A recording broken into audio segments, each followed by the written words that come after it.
weil der Mensch ein Mensch ist, drum braucht er was zum Essen, bitte sehr. Es macht ihn ein Geschwätz nicht satt, das schafft kein Essen her. Drum links, zwei, drei, drum links, zwei, drei, wo dein Platz genossen ist, weil ich heim in die Arbeit einheimst und weil du auch ein Arbeiter bist.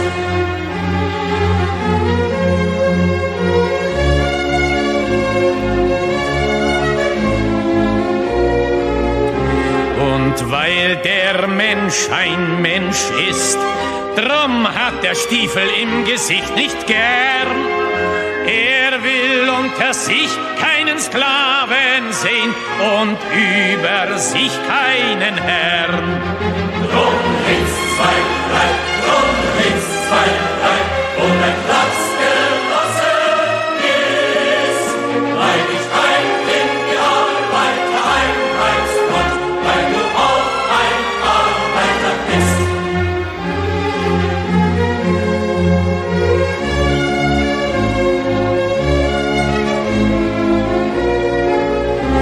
Und weil der Prolet ein Prolet ist, drum wird ihn kein anderer befreien. Es kann die Befreiung der Arbeiter nur das Werk der Arbeiter sein. Drum links, zwei, drei, drum links, zwei, drei, wo dein Platz genossen ist, weil ich heim in die Arbeit einheimst und weil du auch ein Arbeiter bist.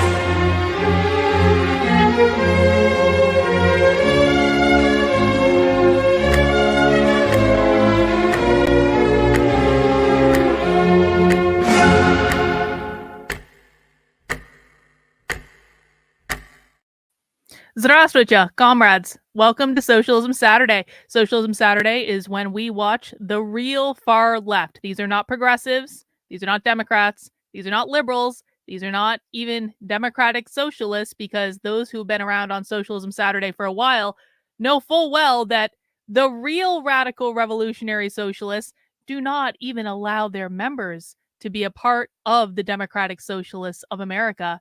And so we are going to the most far left that we possibly can, the most dystopian of the dystopian, and we watch their full form presentations to find out what is actually going on in the world. Yes, Bot, I've decided that Socialism Saturday I actually do need to see to be able to read stuff. So at least for the beginning, we'll start off with my normal glasses, because I can't always read things well with my sunglasses on. Most of the time that doesn't matter. Most of the time it doesn't matter. Right now it does. And guys, I got to tell you, I can't tell you guys how long I spent looking for today's episode of Socialism Saturday. I was like tooling around last night for like several hours, and I couldn't find anything I wanted to watch. And I was just like, am I going to have to go back and rewatch stuff? Like, what's going on? It's not that there's a lack of socialist content on the internet. It's just like, sometimes you feel like watching stuff and sometimes you don't. And then, but an hour ago, I found it. And I find when I'm looking for things to watch for Socialism Saturday, it's kind of one of those things where, like, there's a lot of things I could watch. Like, yeah, that would be all right. I could do that one. Yeah, that one would be fine. But when you find the one thing that you're supposed to watch today, you know it. It's kind of like falling in love, isn't it? It's falling in love. Like, when you just fall in love, you just know you're in love. There's no empirical evidence. It's that gut feeling in deep down in your stomach where you get butterflies, right? And that is how you know you're in love. And that is also how you know you have found the right episode of Socialism Saturday. And the episode that I found, check this out. We have needed to do more on climate change for a while on Socialism Saturday. There are a couple subjects on Socialism Saturday we haven't covered all that much. Climate change is obviously one of them. Climate change is one of the ways that radical revolutionary socialists are trying to gain control over the energy sector, because they blame all climate change on capitalism.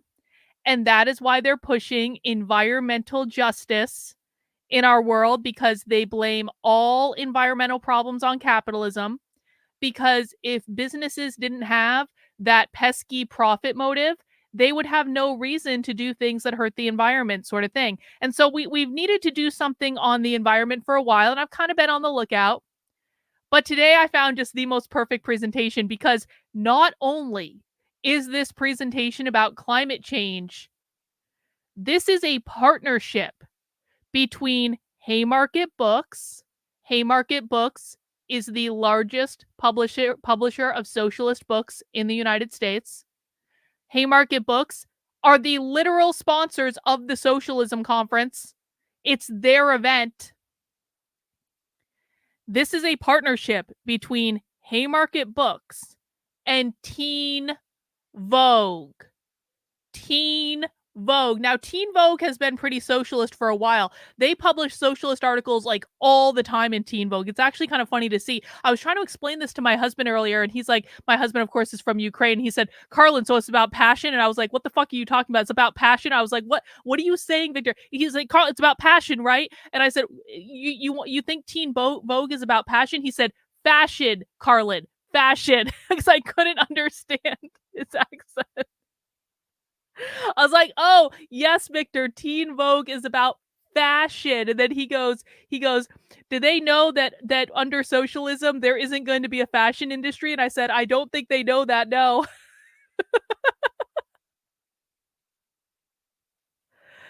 Let's read.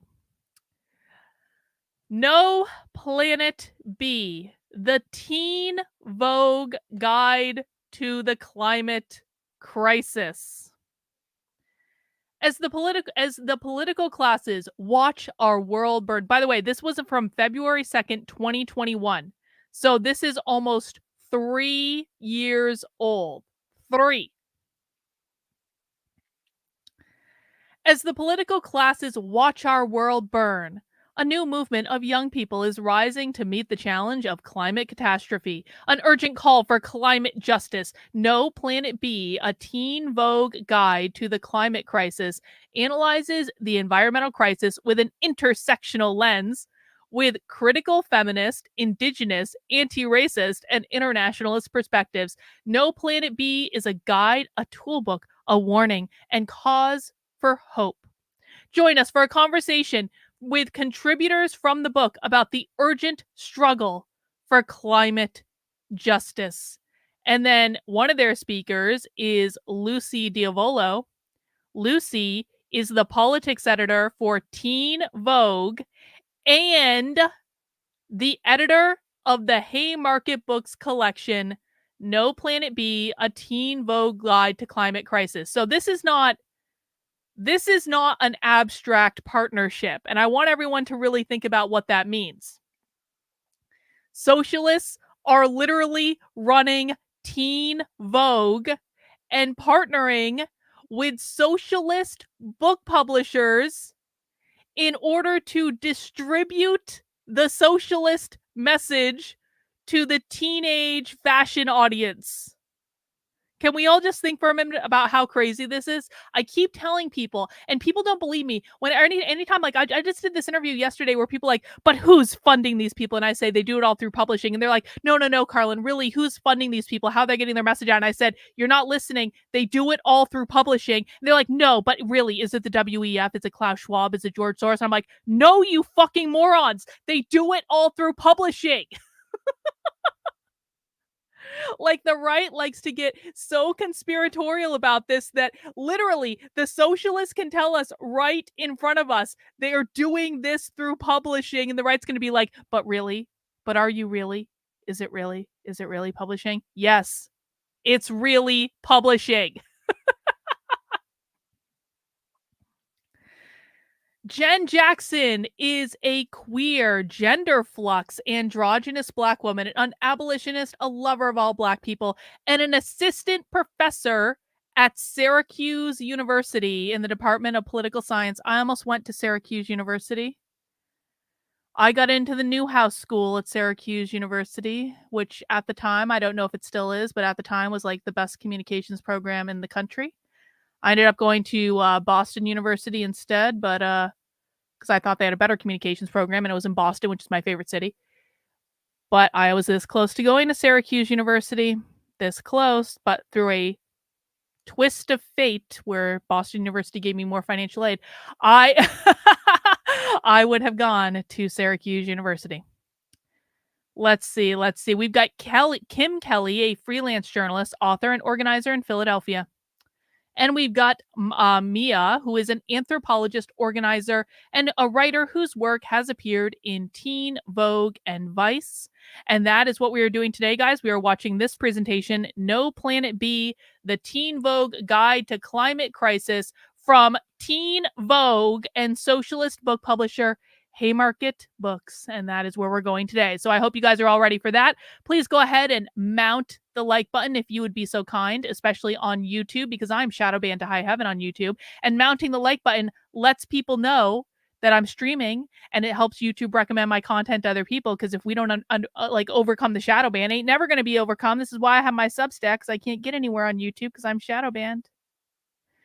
Anyway, couple orders of business before we get started. Number one, as always, please do make sure you subscribe to my Substack, which is Carlyn, Karlyn, .substack.com. You can, of course, subscribe for free and get access to a variety of articles and video clips and podcasts and all sorts of stuff that I publish through there. That is my content hub on the internet. But if you do want to support the work I'm doing and keep me in business, because I am 100% grassroots funded by you, please sign up as a supporter for $8 a month or $80 a year. You guys keep me in business. I cannot do it without you. And we've got a couple supporter-only perks coming up this week to include 2 spy streams.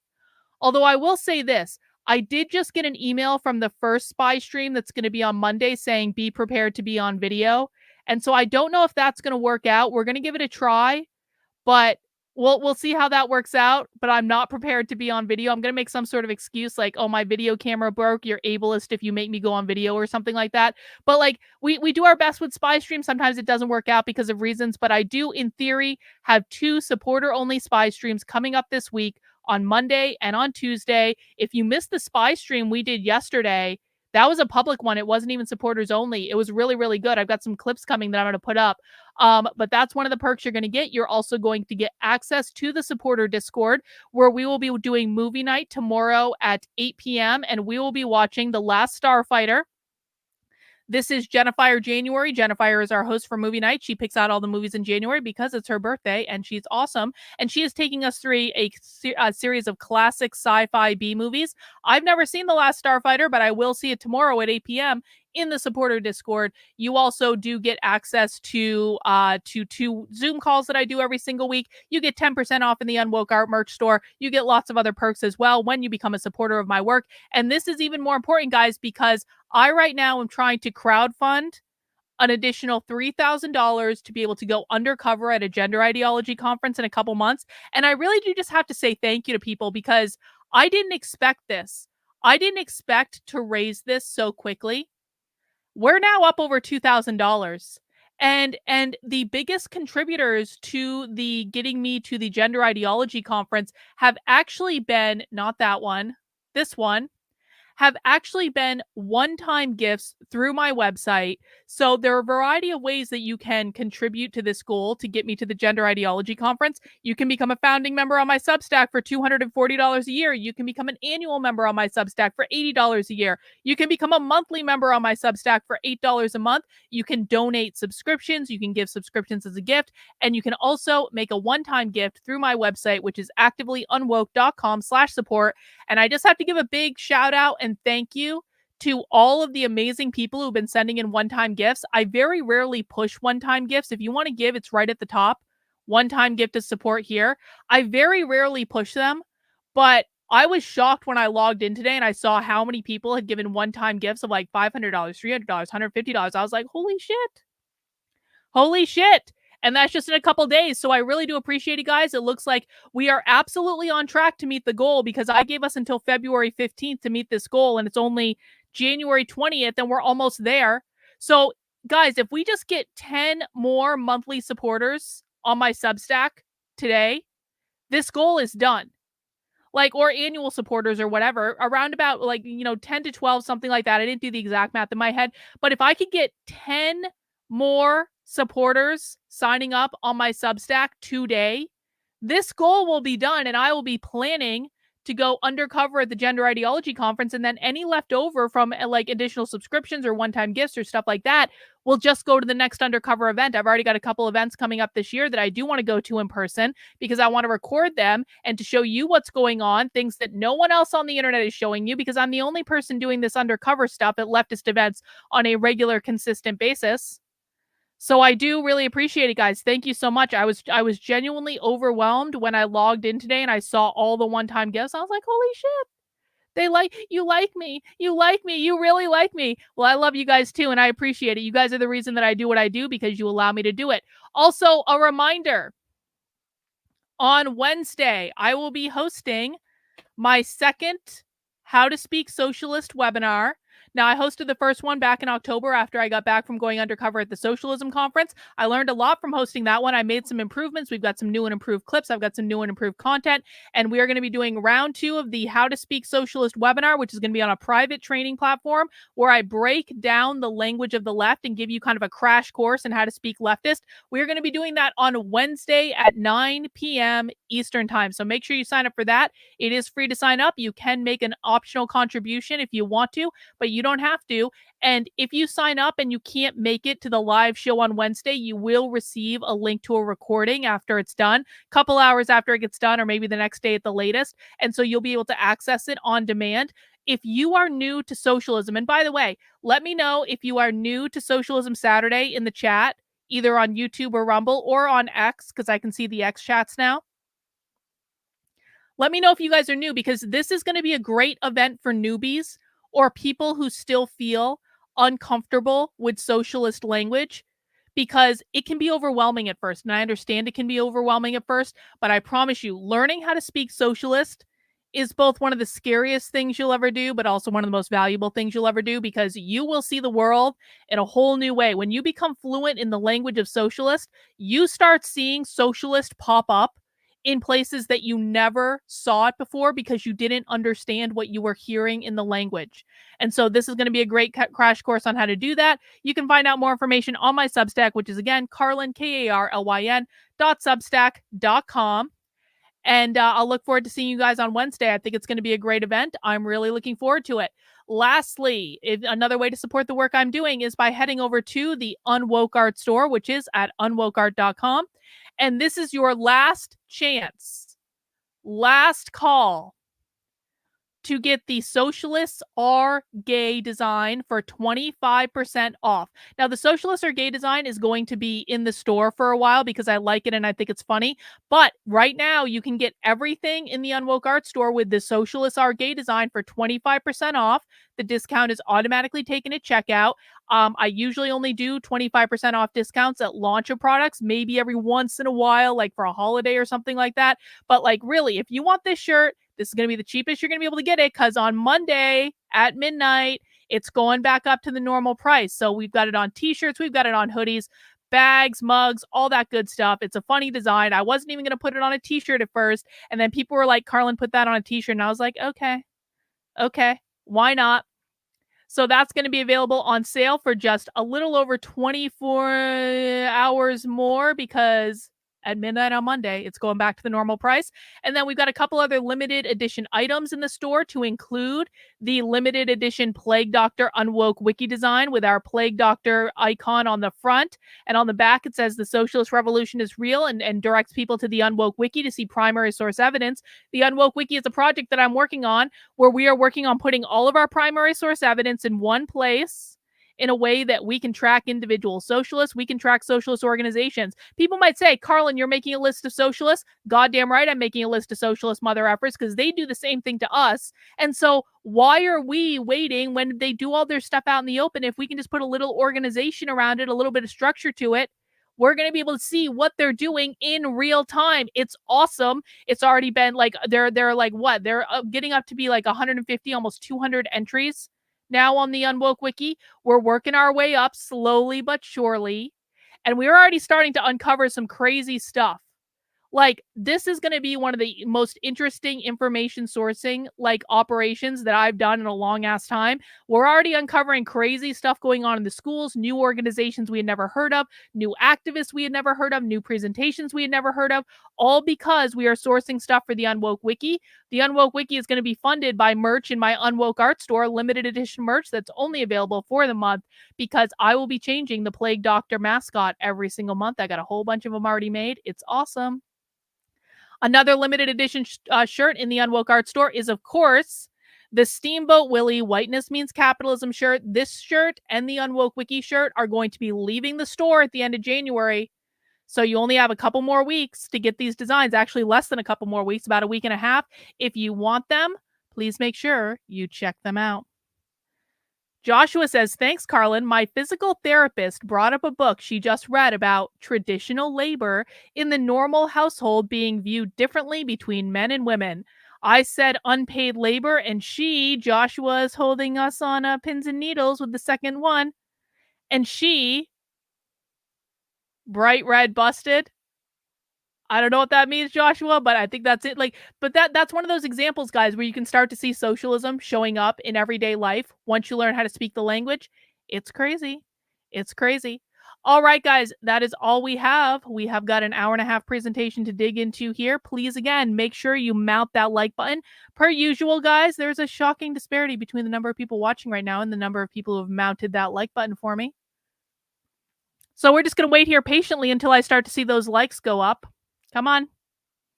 Come on. I'm not starting it until everyone has mounted that like button.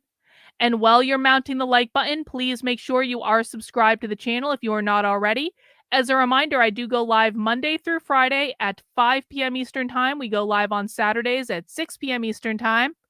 I want to see those likes. I'm not seeing those likes move, guys. What's going on? What's going on? Maybe my connection is just down. Maybe YouTube Studio. Oh, there they go. Okay, there we go. Just a little bit of a delay. Come on. All right. Let's get this party started. We are watching No Planet B, the Teen Vogue Guide to the Climate Crisis.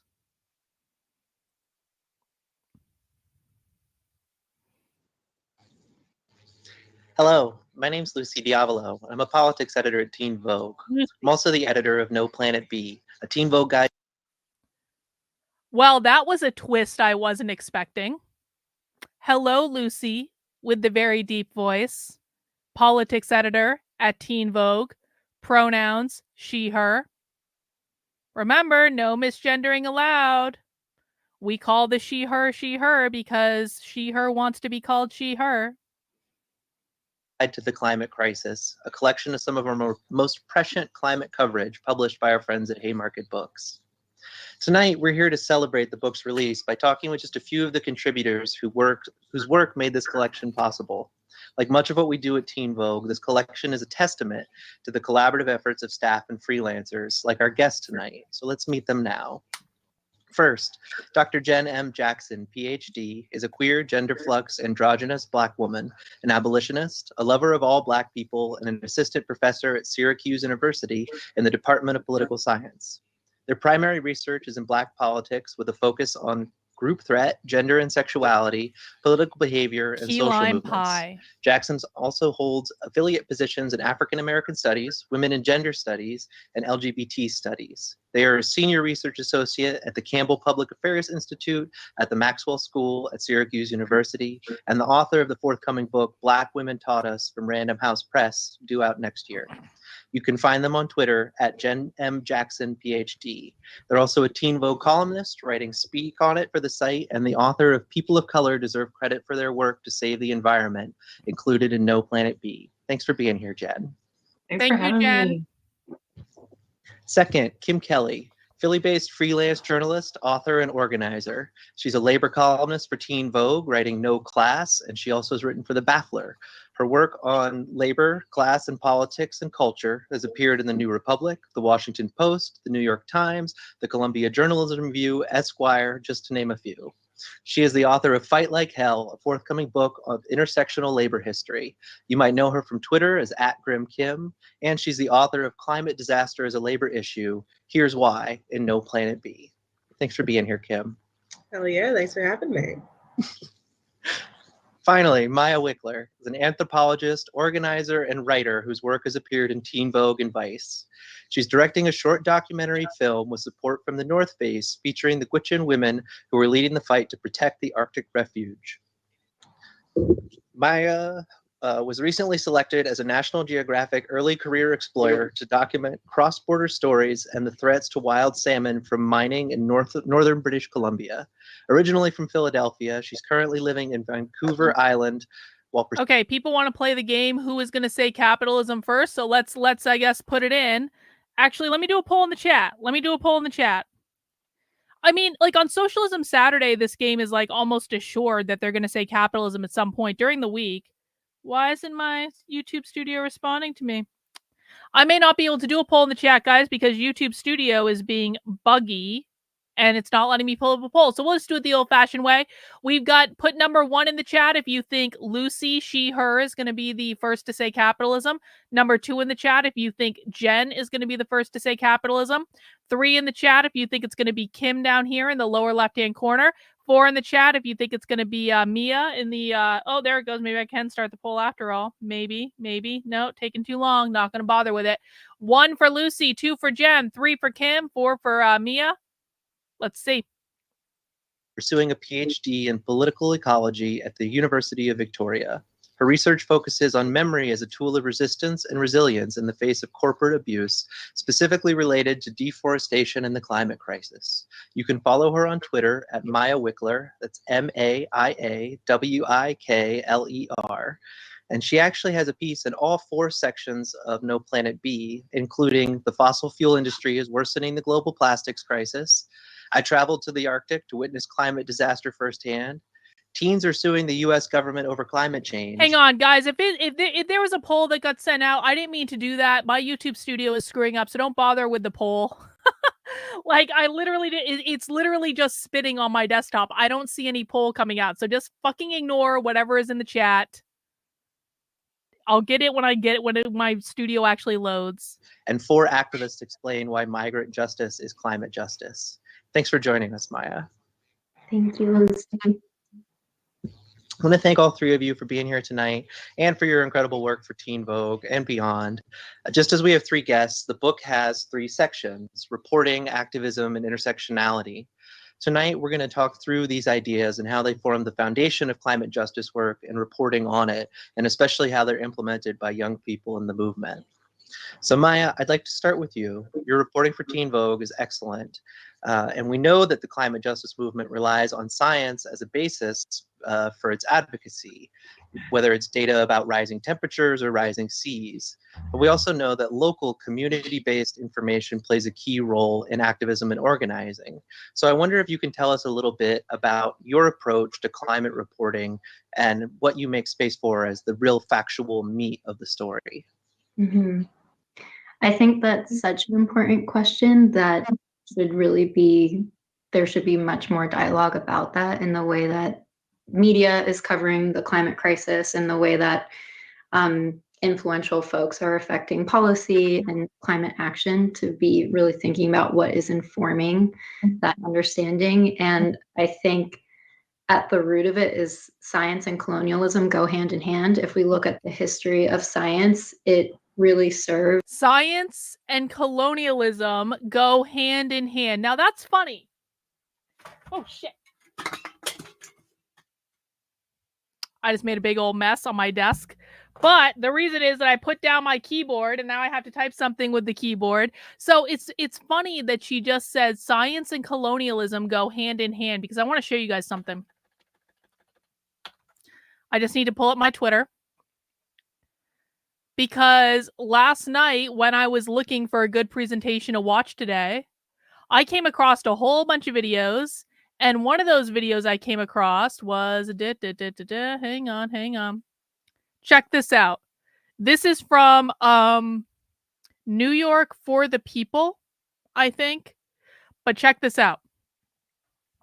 There's a video called Science Against Capitalism on a different socialist YouTube channel. So I think it's interesting that she says science and colonialism go hand in hand. What do you guys think that means? Pop quiz for the chat. What does it mean when she says science and colonialism go hand in hand? And we'll back up and listen to that again, just for a good measure. The climate crisis and the way that influential folks are affecting policy and climate action, to be really thinking about what is informing that understanding. And I think at the root of it is science and colonialism go hand in hand. If we look at the history of science, it really served as an extension of an ideology of white supremacy. If we look at the history of science, it is an extension of a policy of white supremacy. Now, that's a lot to break down. What does that mean? White supremacy, of course, in these people's minds means capitalism. It does not have anything to do with skin color. It has to do with the system that upholds racial disparities or systemic racism. That system is capitalism. Colonialism also means capitalism, because colonization means imposing the oppressive force of capitalism and privatizing the land of indigenous people. Yup. Science upholds capitalism. Science was invented as a tool to uphold capitalism.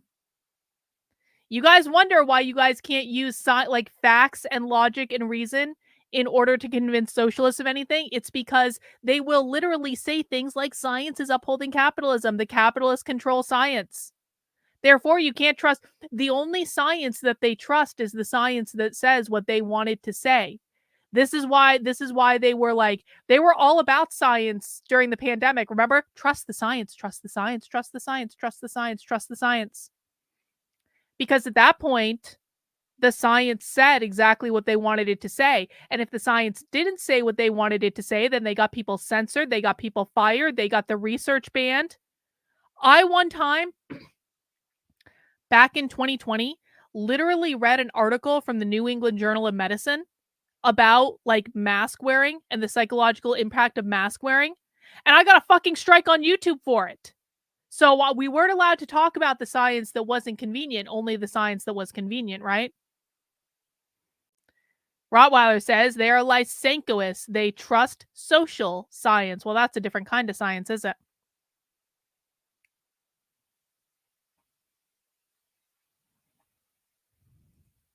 And it rationalized the displacement and dispossession of indigenous peoples from their lands. It rationalized a lot of environmental destruction in the first place with really narrow-minded ways of looking at the environment that didn't recognize even the intersections that exist in an ecosystem and the ways in which everything is so deeply connected.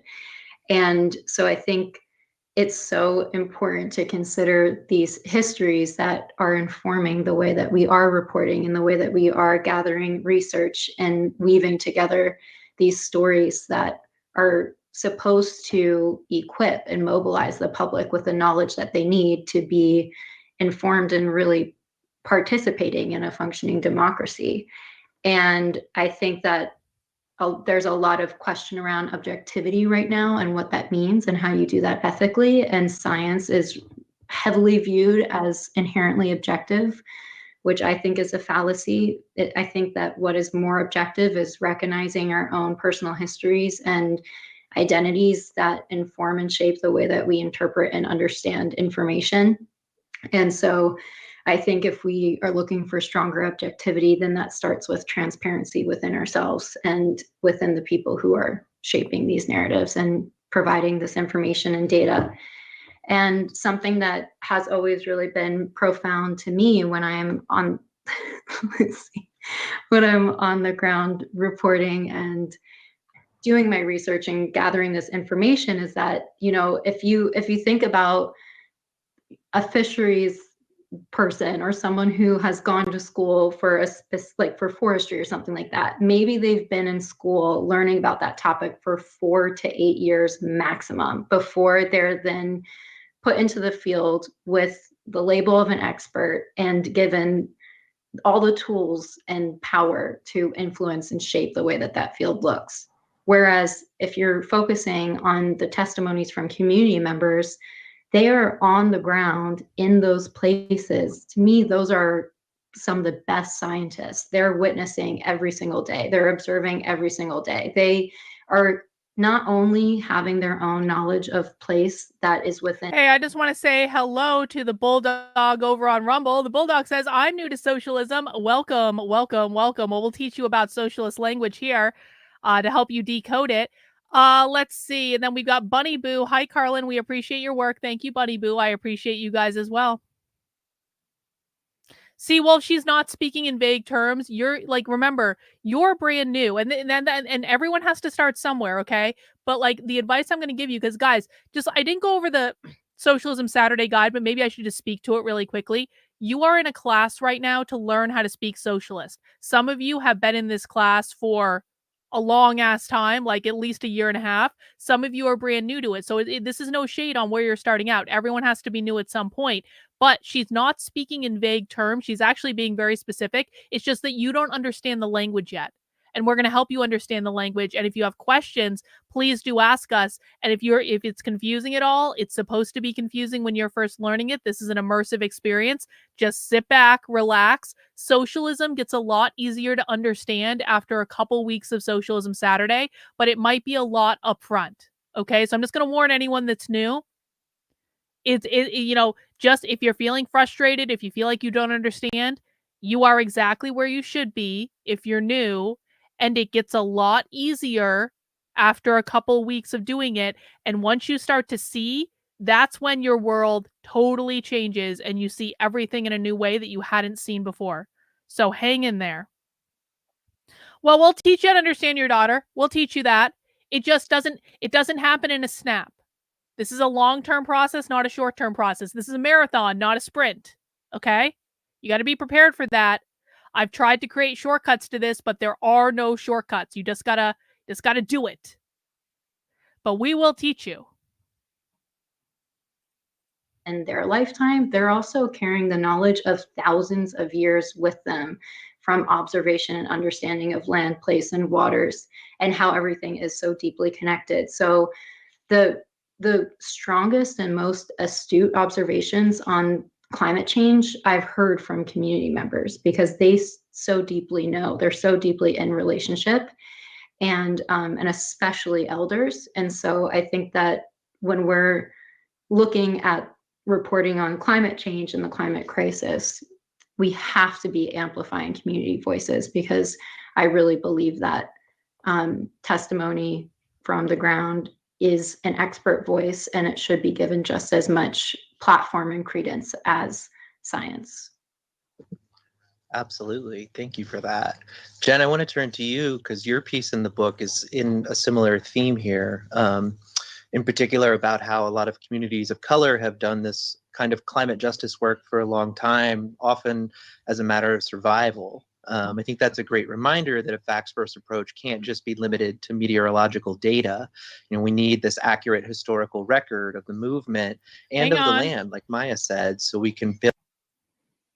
Thomas, I need you to be more specific about what you disagree with. What do you disagree with? Remember, guys, this is a class. What do you disagree with?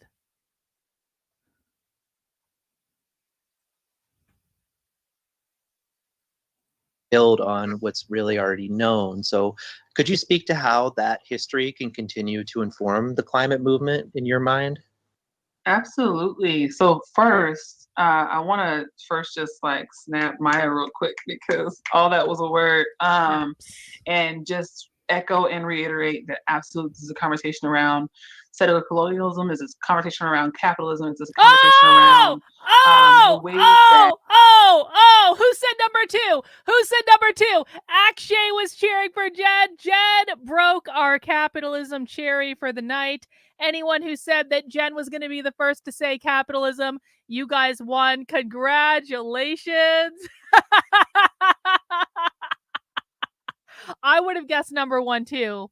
But I knew number two had a really good shot. Like, number two is the intersectional, black, queer, androgynous, gender fluid. Like, that is reeking of being the first to say capitalism all over. Well done, everyone who voted number two. We live up underneath white supremacy, which does not incentivize care for communities of color, care for communities at the margins of identity. And so when thinking about this question, the first thing I thought about is the fact that the night before Martin Luther King. Hang on. What does that mean? We live under white supremacy, which does not prioritize care for communities of color. What does care have to do with white supremacy? What are they trying to sell you when they say care is not prioritized for communities of color? What idea are they trying to get you to buy into?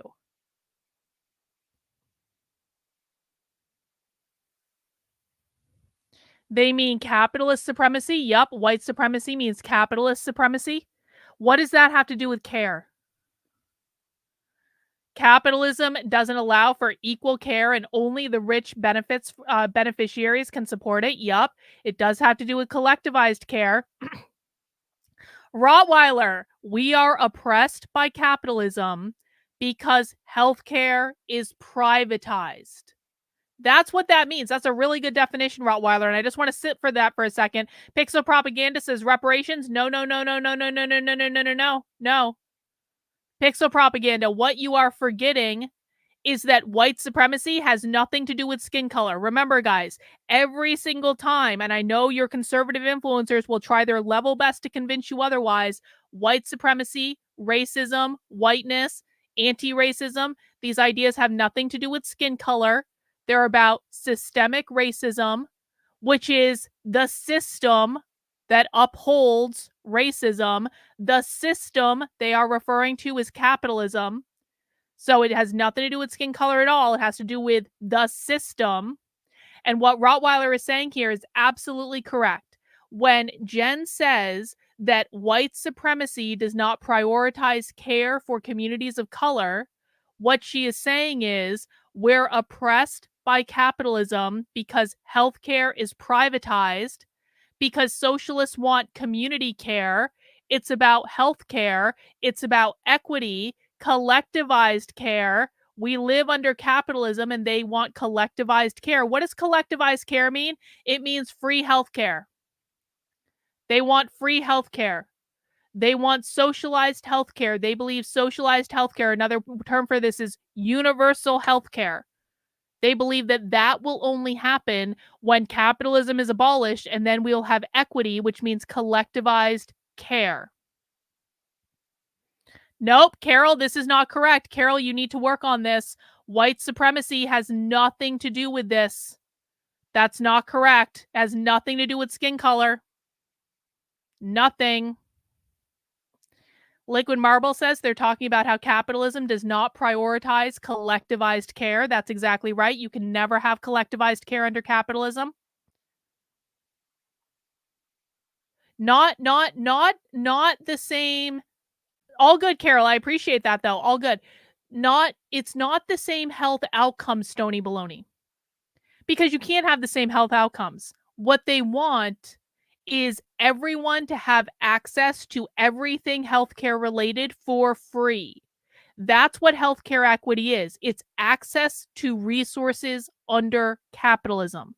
So they want free doctors, free hospitals, free gender transition surgery, free gender affirming drugs and cross-sex hormones, especially for minors, free mental health counseling, all sorts of psychiatric everything for free, universal healthcare. That is what they mean when they say equity in regards to healthcare. Underneath white supremacy, which does not incentivize care for communities of color, care for communities at the margins of identity. And so when thinking about this question, the first thing I thought about is the fact that the night before Martin Luther King was killed, he was talking to sanitation workers in Memphis after 2 Memphis sanitation workers were crushed at a factory. And folks don't often talk about the fact that MLK was also doing work, not just on economics, not just on racial segregation and injustice, but also on the climate. And he saw that climate and environmental racism issues were very much so linked to Black folks' liberation and survival, right? And so this is... Hang on. Gloria says, I wonder what would happen if we allowed the healthcare system to be deregulated and allowed more naturalist doctors to set up their own clinics. Very libertarian of you, Gloria. I agree that that's a good step. These people aren't going to care about that, though. Because remember, these people don't actually care about people having better health outcomes. They don't care about that. They only and exclusively care about abolishing capitalism. And so all the arguments that they make, it may sound like they care about people, but they really don't at the end of the day. They only and exclusively care about abolishing capitalism. Jason, we are not going to get into conservative bullshit talking points here today, my friend. If you want to complain about MLK, you can do that somewhere else. You can't do it here. I am not getting into this discussion. You retards want to turn off black voters in perpetuity. That is your fucking business, but we are not rehashing that here. Do you understand me? 1968. And I think that we have to have more cogent and clear-headed conversations around the ways that, as Maya is saying, folks in communities are the experts on their experiences with climate issues and environmental racism, and specifically how folks are learning to survive despite the state's inability and desire not to care for them, right? So I think about when I was working with young people in Chicago. The state's inability and lack of the desire to care for them. They believe it's the state's job to care for them. Really think about that. They believe it is the state's job to care for them. All right, now Jason, because he's being a fucking retard and trying to be disruptive, is going to be banned from the chat. Goodbye, Jason. Guys, as a reminder, you are in my class. You are in my house. There are no disruptions here. If you come in and you start shitposting in my chat or shilling conservative bullshit talking points in my chat rather than come here to listen, you will be removed rather quickly. As a reminder, you are in my house. You don't have to be here. I can do whatever the fuck I want because you're in my house. You will not insult me. You will not insult other people in my audience. If I ask you to stop doing something, you will stop doing it. If you don't want to do that and you just want to whine and complain and shitpost because you don't actually care about anything, you don't care about learning, you don't care about beating the left, you just care about owning the libs, bro, you can get the fuck out and go somewhere else. And they would tell me about how they could tell that they had certain minerals in their water that they shouldn't drink. And they would just avoid a certain water fountain at school. And they would just figure this out based on the taste of the water. And I would talk to other people and they would say, yeah, that's a thing. And it was kind of this laid knowledge that folks were handing around communities to say, you know, when the water tastes like this, you don't drink it, right? It's probably got something in it. And we don't talk enough about how folks at the multiple margins of identity have to make these choices because the state does not show up in the ways that it's supposed to, right? In the ways that it's codified to in our Constitution. So for me, in talking about history, what I really want to focus on is the fact that folks in communities who have been affected by our governments and the larger kind of global crisis around climate and environmental racism have the knowledge and the wherewithal and the know-how about how to navigate these systems and are just often not tapped or respected enough to actually be included in the conversation. And so I'm really hoping that, you know, after, if there is an after for the moment that we're living through, that we really start to think more critically about what it means to include folks, not including them after we've made decisions, but also having folks be the decision makers about what the conditions of their life will be and how they'll proceed under these conditions of the state. Totally. I think you really hit on a really key point there, which is a sort of bottom-up framework for any kind of organizing work, and that has to apply to climate as well. You wrote a great piece for us last year, Jen, also about, you know, how we name movements and how we describe protests and riots and things like that. You know, I wonder if you have any thoughts on how that sent. So the editor at Teen Vogue, she, her, has just said that Jen, the intersectional queer feminist, has written articles for Teen Vogue. Good. Applies to the climate justice movement, where, you know, we know there's a lot of efforts on the other side to sort of reconstrue or misconstrue facts. not just about, whether or not it's even happening, but about who's really being affected and what that means. Yeah, so I feel very strongly about this question. So I think what I will say is that what we've seen in climate justice work and just like many other kind of movements and policy initiatives and other forms of social organizing that emerge is that there's often kind of the kind of set of responses, the menu of responses that folks have who are outside of those movements. And unfortunately, what we've seen a lot of with climate justice is a lot of denial, right? Gaslighting of communities, and kind of it's a part of the larger framework of if this does not affect me directly, or if I cannot tell what the material effects are to me, then it may not actually be as much of an issue. This background is working me right now. So I think for me, what I want to say about this kind of how we name movements and how we acknowledge the work that folks are already doing is to say that we have to be accountable, right? We have to be accountable to one another, and we have to be accountable to who we say we are and what we say we're going to do, right? I think that there are often times where folks will say, I care about the environment and I care about the climate, but they may feel like they don't have enough control or enough knowledge, or they don't know where. So the subtitles are completely like devoid of like what the video is actually saying. But we'll try to keep, maybe it'll fix itself. To start, or they may feel like it's just too distant from their community or from the way that they live their day-to-day lives. And so what I think is when we talk about naming, we first have to admit that there's absolutely a problem, right? We absolutely are living in a moment where we are teetering, right? We had this kind of, in 2020, we were focused on COVID, but meanwhile, the world is also burning. And meanwhile, we have plastics in our water to the point where we are watching whole species disappear off of the face of the earth, right? We have these things happening simultaneously. And this idea that we can only focus on one thing at a time, right, that's a privileged idea. That's a privileged position to be in, the idea that we're just going to focus on this one crisis right now. The problem is there are many folks who have no choice but to name the myriad concerns, the myriad threats that they're facing. And for folks in privileged positions to say one thing at a time, or we'll get to that next, right? That's not actually doing justice to the folks who are living through this crisis right now. And it's not being accountable in the ways that we often say we want to be or we intend to be. So for me, this misconstrual, this conversation is also about taking full stock of where we sit in our own privilege, in our own complicity, and what we can do to actually hold ourselves accountable to others and to ourselves. Absolutely. I mean, it's a big question, and these sort of dynamics between the question of systemic change and the question of personal responsibility is where the conversation gets lost a lot of the time. Maya, I want to turn back to you because I know you have a background in organizing. So I wanted to ask just kind of generally how that informs your work on the climate.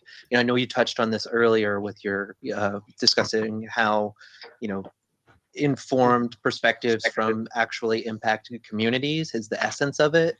But I wonder specifically if your background in organizing helps you in your work at all. Mm-hmm. Definitely. And all right, so there are some people, and I noticed that they're relatively new people complaining in the chat that what Jen seems to be saying seems to be devoid of facts and reason. Guys, as a reminder, and I know this is my fault because I didn't go over the Socialism Saturday guide at the beginning, we do not debunk them. We do not spend any time at all complaining that what they're saying is not grounded in reality, what they're saying is not your definition, you disagree what they're saying because of X, Y, B, and Z, what they're saying is stupid. That is not the point of what we're doing here. And if we spent every Socialism Saturday debunking the people on Socialism Saturday, we would literally do nothing else. So I need everyone to refrain from your desire to own the libs by debunking them, because debunking them literally accomplishes nothing. It accomplishes nothing. You are not impressing everyone here with your knowledge in the chat. It accomplishes nothing. And every ounce of energy that you spend debunking them is an ounce of energy that you could be spending to understand them. The goal of this exercise is not to own the libs. The goal of this exercise is to understand their perspective, understand how they see the world, understand what their beliefs are, understand what they're working on, how they're organizing, what they're doing in the world. The only way you can defeat your enemy is by understanding them. And if you are spending all your time debunking them, that means you're not listening to them. And so I don't allow it in the chat. And so please, please, please, if you want to debunk them, go to fucking Twitter and do it there, but you won't do it here. I think that I always keep in mind that the antithesis to extractivism is relationships and community. And so media and storytelling in the larger public discourse has a history of being extractive and perpetuating really harmful narratives and stereotypes. And so I think that especially with Brian, you must be new. If they want socialized healthcare, why don't they go to Canada? Guys, pop quiz for the chat. Will these people ever go to Canada or Cuba or Venezuela or any other socialist country? Why or why not? If these people want socialism, why don't they just go to a socialist country? We cover this every single week, but I'm going to assume Brian is new or not listening. No, they are not going to go to Canada. Well, if you're just kidding, Brian, don't fucking put it in the chat, bro. This is not a time for fucking around and shitposting. If they do not want to go to Canada. They want it in the US. They want socialism here. They're not going to Canada. They're going nowhere. They want this country to be socialist. They want to make this country socialist. They want socialism here. They want it here. They want it here. They want to change it here. They want to make the US socialist. This is what I said, guys, about don't spend any time debunking, because trust me, we've heard all your smart debunking. We've heard it all. We've been doing this a long time. Lots of great answers in the chat. I'm not going to display them all, but you know who you are that put in a right answer. Writing and reporting on issues of justice, it's absolutely essential to have an ethic that is anti-extractive. And to me, that is grounded in relationships. And that's what organizing has really taught me. I've been involved in different community organizing spaces for over 10 years now. And to me, that was my journalism school. I never went to journalism school. My background is in anthropology. I got a master's in that, and now my PhD in political ecology. And so oftentimes I'm asked how I am writing these stories if I didn't go to journalism school. And I really think it's because I know how to be in relationship and I know how to be accountable. And all the stories that I have done for Teen Vogue, it all came from personal relationships. I have a lot of people in the chat are asking, what is extra activism? I don't know. So maybe we'll find out. I have no idea.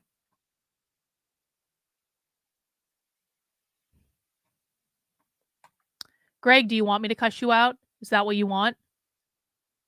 Because complaining about my tone kind of makes it seem like that's what you want, bro.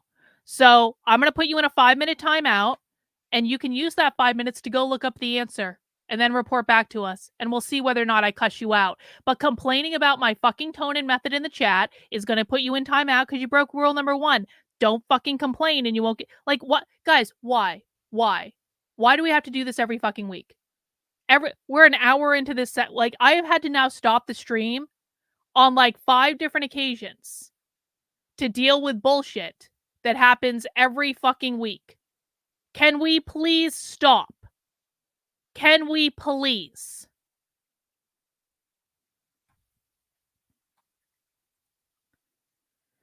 Extractivism is the removal of natural resources, particularly for export with mineral processing, which I'm sure they associate with capitalism in some way. So look, we got the answer, and it didn't require insulting anyone, as it turns out, Greg.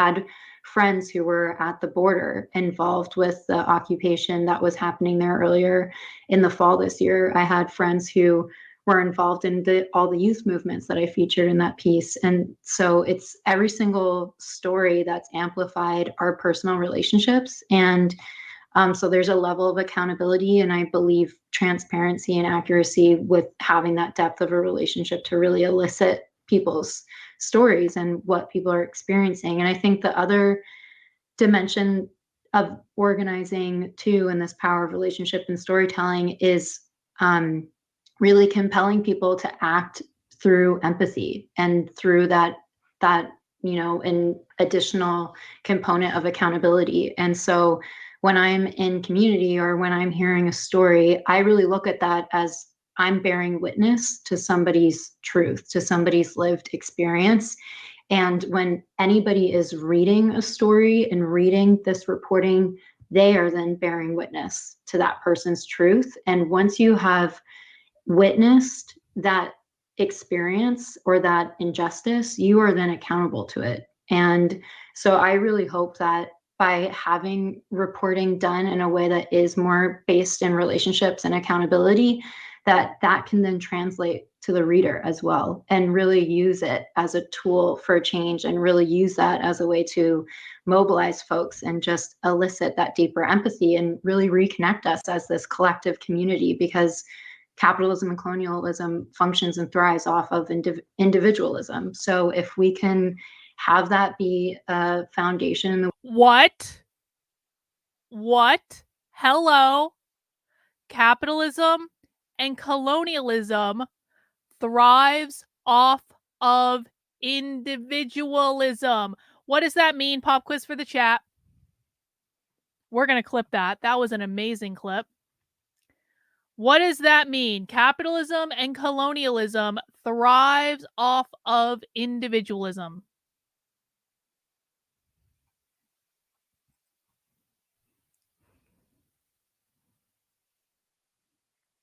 Just waiting for some answers in the chat. There's a little bit of a delay. That means there's no equity without socialism. Yup. Collectivism is the opposite of individualism. Collectivism means socialism. Individualism means capitalism. Capitalism is not equitable because it's grounded in individualism.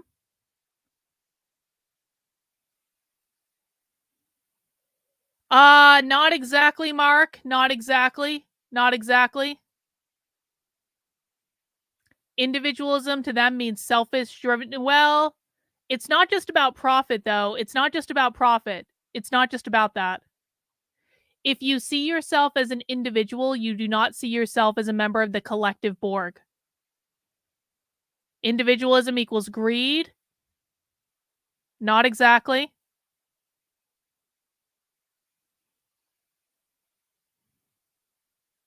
Capitalism is based on private property ownership, so individuals are private property. Well, that is part of it.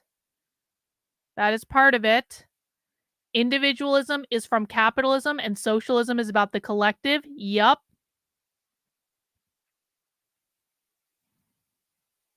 That's correct.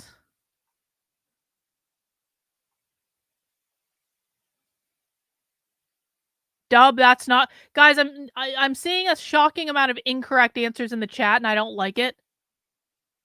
From people who should know better. Individualism is ownership of oneself. Yeah, partly. Individualism equals personal autonomy. Yup. Individualism gives way to private property ownership. Yup. All right. Let me just get this clip real quick. It'll be a short one, I think, but I definitely want to get it.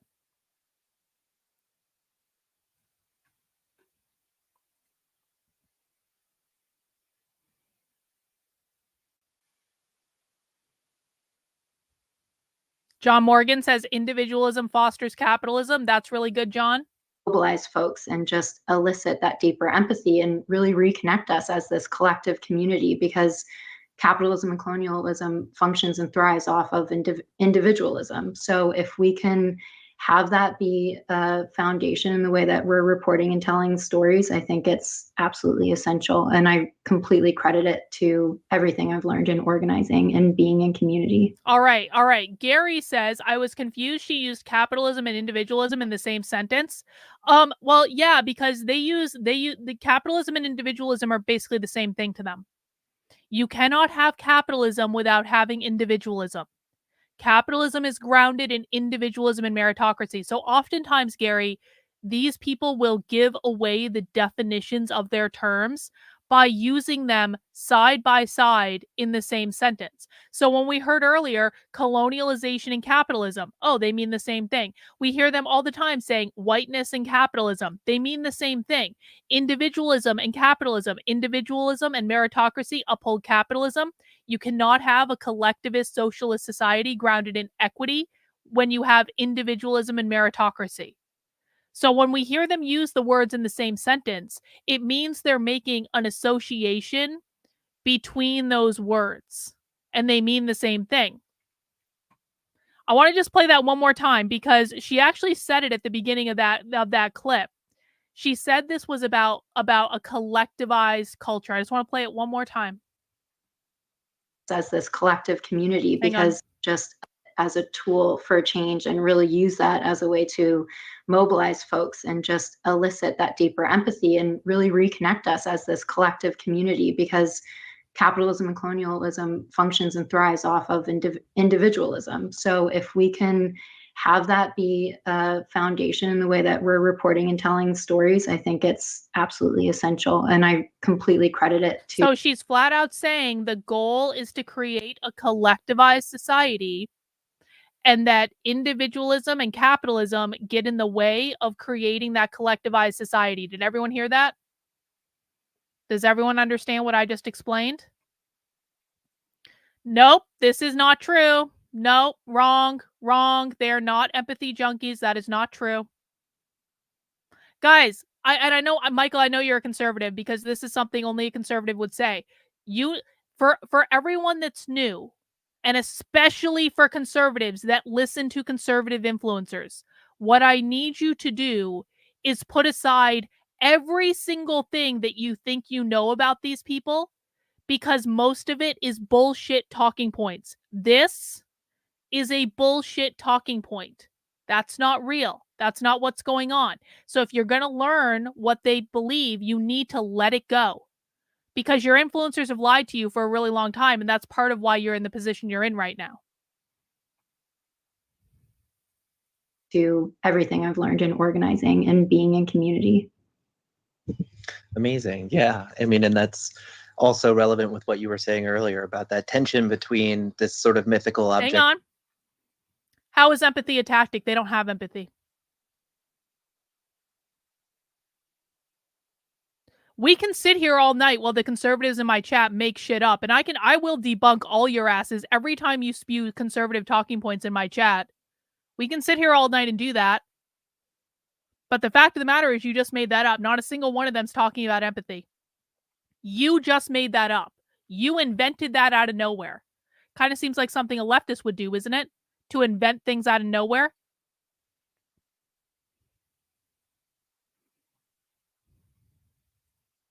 Activity in journalism, and forms of subjectivity that are actually accountable to the subject, the writer and the subject. Kim, I'd love to turn to you as we discuss trying to get out of individualist mindsets through organizing, because your piece in the book makes the case for climate justice as a labor issue. I wonder if you could give us some basic insight into that conversation. Mindsets. Yeah, definitely. And I'm so grateful to Jen for mentioning Martin Luther King Jr. and the striking sanitation workers in '68 in Memphis, because that's such a good example of how fractured in many ways the labor movement can be. Because we have on one side, we have MLK being a union man. We have this legacy of progressive, radical, incredible movement for working class liberation. But we also have a legacy of racism and xenophobia, and the current manifestation of that right now. We have police unions, the ICE union, we have prison guards. Like, we have, there are many sides. There's a very big tent, really big umbrella. The labor movement is not a monolith, and you can't really expect a group that is that. I mean, the working class is most, it's a huge group. And obviously people have different perspectives, different politics, different, things they care about, So when it comes to the climate crisis, you would think, obviously, this is a big deal. Like, it impacts workers because workers are people and the world is on fire. And you do have a lot of labor unions and leaders and rank and file members and just people who care, who understand that and are really in support of ambitious programs like the Green New Deal and understand the importance of pivoting to renewable energy and creating good green union jobs. And, there's a huge force there are some big unions behind that. But there is also, on this other side, there are folks who are worried that their members, their people, will be left behind, because we're talking about industries like manufacturing, the extractive industries, fossil fuels, like the West Virginia coal miner has been turned into a caricature at this point that's generally used for political points. But these are real people who have been doing the same job, this very difficult, crushing, terrible job for a very long time. And if some of the solutions that we've seen are, let's send a bunch of people down to Appalachia and teach workers how to code. Let's just throw a couple things at the wall, see what sticks. That's not going to cut it, and that's not going to get brought. Showa with a desperate attempt to debunk them, which I asked you not to do earlier for a reason, so now I'm going to make an example out of you in the chat. Why will we not actually hear any science about global climate today, and why is that an expectation that you shouldn't have out there? And why, I don't know why you're wasting time trying to debunk these people in my chat, but we can play this game if you want to. Why will what this person is asking never actually happen in this presentation? Because science is capitalism. They said it earlier in the presentation, conservatives. We need to open our ears and listen. This is why, guys. This is why I explicitly tell you not to debunk them, because they literally said at the beginning of the presentation that they believe science is capitalism and colonialism. So why would they use science? If you had been listening, instead of waiting to debunk them, you would have known that. They don't actually care about the science. That's not the point. Climate change is a vehicle to abolish capitalism, because capitalism is the cause of climate change. Because science is capitalism.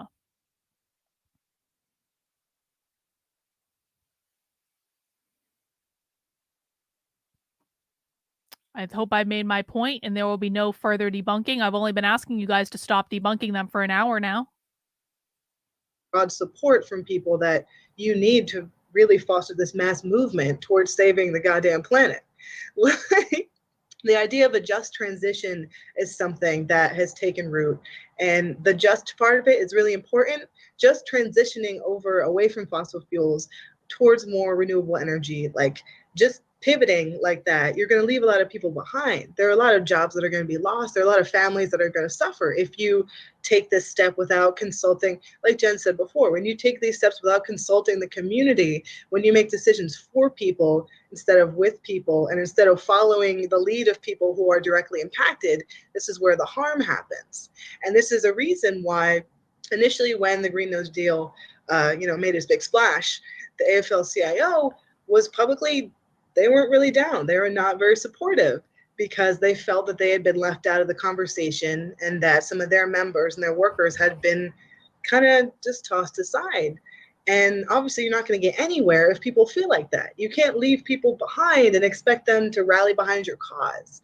You can't tell someone your job is killing the planet. The way that you feed your children, the way you take care of your family, that's bad. We're done. That's canceled. We're moving on, without offering them something better, something sustainable. That's one of the key provisions of, I mean, I'm not like a big Green New Deal stan or whatever, but it is a useful framework to look at these things, especially if in a labor context, because one of the important parts of it was the jobs guarantee. Now saying, I think of someone like my dad, who has been a construction worker forever. He loves. So they said earlier that climate change is a labor issue. Of course it is, because these people make everything a labor issue. Everything is about labor. They want a dictatorship of the proletariat. They want the workers to rise up and own everything. That is the entire point of everything that they're doing. She just said the Green New Deal, like one of the things she likes about the Green New Deal, and she doesn't like the Green New Deal because the Green New Deal is not fully socialist. I hope people understand that. They aren't big fans of the Green New Deal, but they are big fans of the jobs guarantee, because that helps labor. And these are union organizers. Every single union unions go back to these people. These people start unions. These people organize unions. These people are the ones that are organizing all the Starbucks stuff. Every single union strike these people are involved in, unions come from these people. That's why you're forced to join unions even when you don't want to. That's why you're forced to take part in the collective bargaining. Collective, it's collective for a reason, comes from these people. The woods, he loves nature. He's not thrilled about tearing it up to put bills to pay his bills, but there hasn't been anything offered to people like him. Like the last time he came over my house, he was talking about how people just want me to go build windmills now. Like what is that about?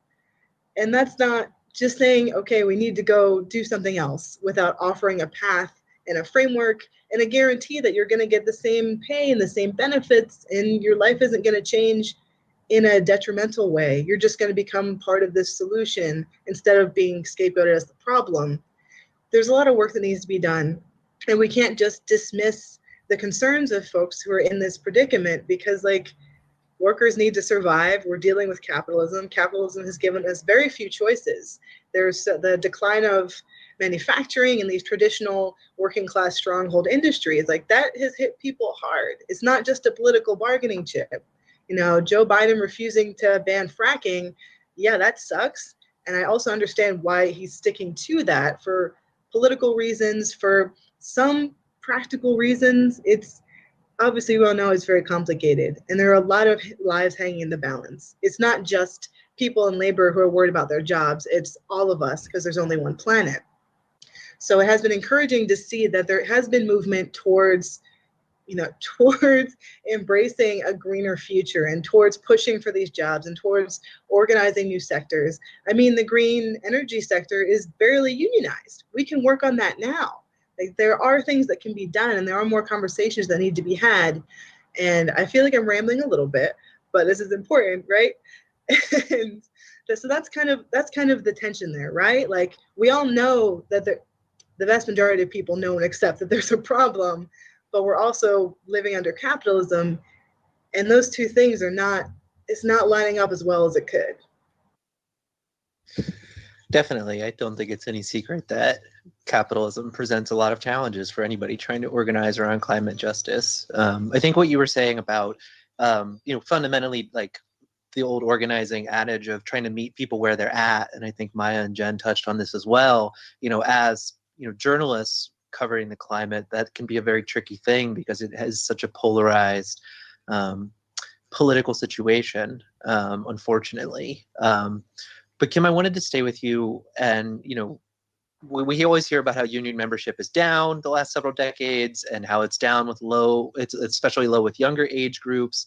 I wonder if you think this conversation around climate within the labor movement, whether we're talking about the green tech industry, or whether we're talking about organizing workers at some of the biggest polluters in the world, do you think there's a chance to continue to foster the development of the labor movement's consideration of climate justice by organizing younger workers?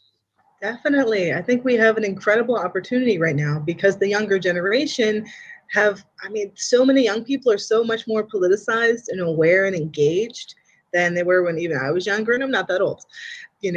Just whether they're organizing around the climate specifically, or around prisons, or doing electoral work. There's a whole new generation of kids, young people, not kids, who are paying attention, who actually want to change the world. And it's about time, because my generation, everyone older than me, we didn't do a great job, because look where we're at. When it comes to labor specifically, I think the fact that younger folks are so much more engaged, it gives us a real opportunity to show that, the kind of organizing you've been doing with your classmates, or with your friends, with your coworkers at your job, like this is, we can do more with this. You can apply this to other sections of your politics and of your life, because labor rights, workers' rights, they're human rights, they're civil rights, they're LGBTQ rights. Like, they're every major advance that this country has made in spite of itself over the past however many years. A lot of that, there's been a labor component to that, because the working class is It's all of us. We're everywhere. We outnumber the bad guys, right? And I think showing younger people, like, here's a way you can get involved. Organizing your workplace is one of the most effective ways you can enact change and change material conditions for you and your coworkers and your friends. Like joining a union, organizing a union, or just organizing a group. Rich, as I've repeatedly asked, please stop shitposting and debunking them. Please stop. Like, there are so many ways that people can get involved and so many lessons to be learned in building relationships and meeting people where they are, all the things we've been talking about. Like this, it's organizing a union at your workplace is a fantastic crash course in everything you really need to become an effective organizer. And I'm really hopeful and really, I'm really excited that this next generation is gonna hopefully have that opportunity and have the fire to do that. A few months ago, a man named Cooper Caraway, who's barely in his 30s. He's an Indigenous man. He's in South Dakota, and he was just elected the president of the statewide AFL-CIO. And he's very progressive. He's a radical. He is very aware of the climate crisis and how it's impacting his state and the Indigenous folks in his state. And he's become a really incredible leader. And he's the kind of voice that is going to lead us forward. And we just need a whole bunch more Coopers. And honestly, that's the kind of leadership the movement needs. And the next generation watching this right now, you're up. No pressure. Absolutely. Yeah. Maya, I actually want to come back to you now because I know you talked about your background in organizing and how it influences your work and how your relationship is with a lot of young organizers. I think it's always interesting when they're always calling on young people to do the organizing and the activism for them. Like, it's not like Kim is incapable of doing organizing and activism. She's not an old lady, not over the hill. Probably, what is she, like 30? It's not like maybe 35. I don't know. She's not old, right? So why is she calling on young people to do the activism for them? Why? Because they're trying to create foot soldiers. It's not that young people are really leading this.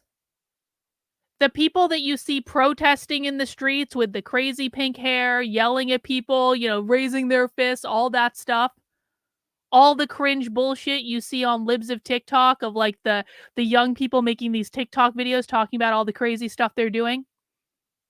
Those aren't the leaders. Those are the foot soldiers. Those are the cannon fodder. They're the infantry. They're the pawns that the real leaders can move around the chessboard and that they're perfectly willing to sacrifice. They're perfectly willing to sacrifice them. No, I wouldn't say they're useful idiots. No, I didn't say that. People in the chat are saying that. I didn't say that. They're the foot soldiers. They're trying to recruit foot soldiers. But the reason I bring this up is, again, you look at libs of TikTok and you would think that the foot soldiers are like the leaders of the political left because that's all they talk about is the foot soldiers. Those aren't the leaders. Those are the people that they're perfectly fine with sacrificing. They do it all the time. And if those people get taken out, they'll replace them with more. And if those people get taken out, they'll replace them with more. That's what the machine is. More and more and more and more. But they're not useful idiots. They're not.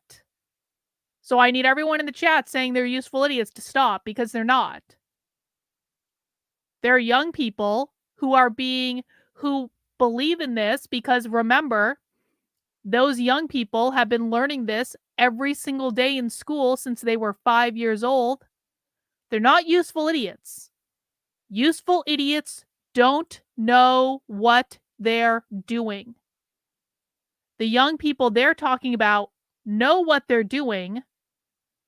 They're just really low ranked in the order of things. Again, these are the privates. These are the privates that have just enlisted in the army. That's what they are. They know what they're doing. Call them useful idiots and they will beat you, which is why conservatives are getting their ass kicked up and down the playing field, because they don't fucking listen and they don't know what they're talking about and they don't look at what's actually going on. But they're not the leaders. Conservatives think they're the leaders, and that's why they continue to fail to beat them. Does everyone understand the difference? Does anyone have any questions? Yeah, that's a good point, Thomas. This is a Teen Vogue guide to climate change. They're explicitly targeting young people to create more foot soldiers.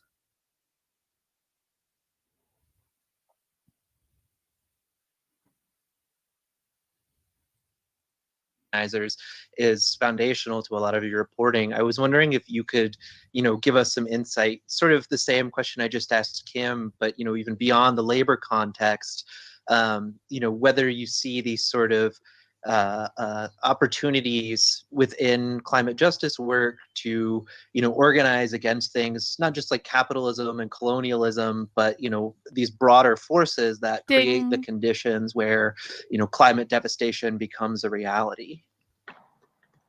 Mm-hmm.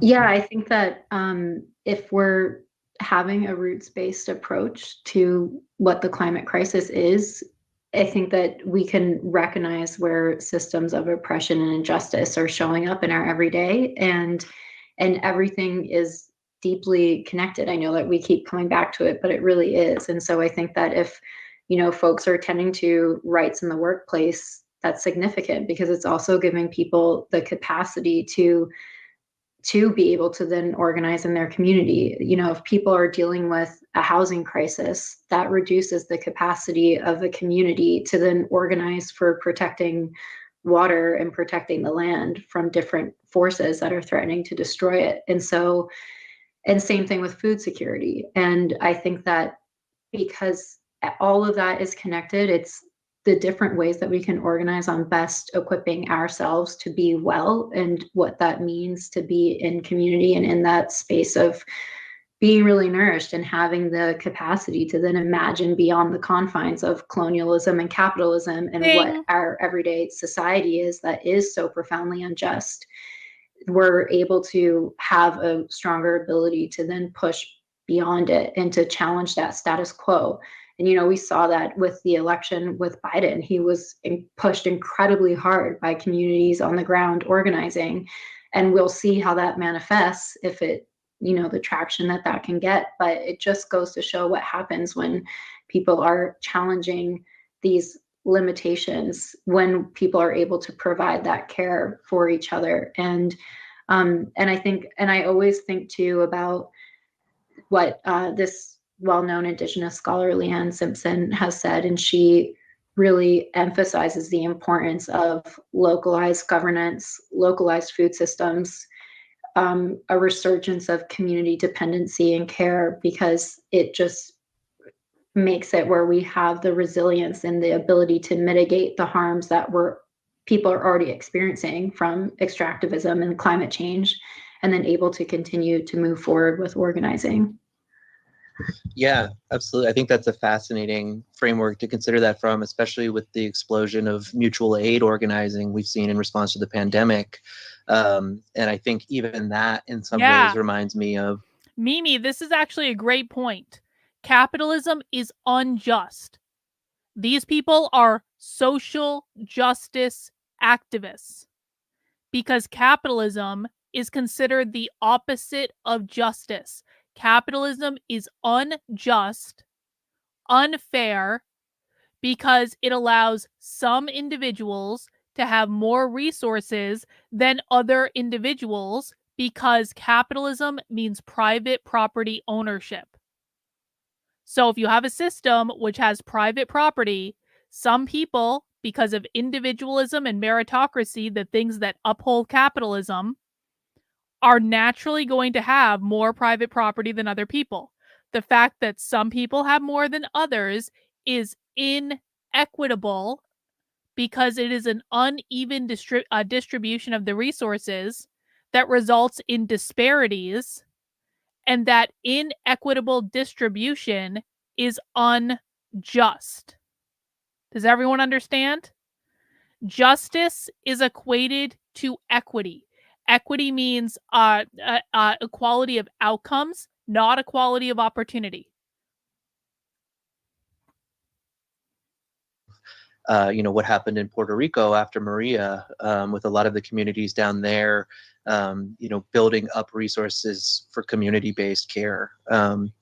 Jen, I want to turn to you and discuss, we've been talking about the intersections of different systems of oppression, and specifically there's a great piece in the book from Lincoln Anthony Blades, I believe, about environmental racism, kind of what it is, and also, as you said, like, we know not just from the history of Martin Luther King Jr., but I think we saw last year with the new wave of BLM protests, the connections between racism and economic hardship. And I think those same connections exist between environmental racism and economic hardship. So I wonder if, specifically in light of, last year's protests and this sort of wave of abolitionist energy around the prison industrial complex, do you think there's a chance to kind of connect that to these issues of environmental racism and climate injustice? Absolutely. So yeah, I absolutely want to give a nod to Lincoln Anthony Blades' piece in the book, and I want to talk about it within a framework of neoliberalism. So I hate saying that word, but whatever. Neoliberalism so we is live up underneath Democrats. capitalism, yes, but we also have this kind of late stage capitalistic ethos of neoliberalism that it encourages essentially the abatement of social amenities and resources that help folks to survive. And this is, like I said, rooted in this idea of individualism, this kind of fierce individualism, and also thinking about what Kim has said, thinking about how folks are not encouraged to kind of. This is a professor at Syracuse University. Jesus Christ. I got to clip that. Sorry. We got to go back. We're going to start at the beginning of that one.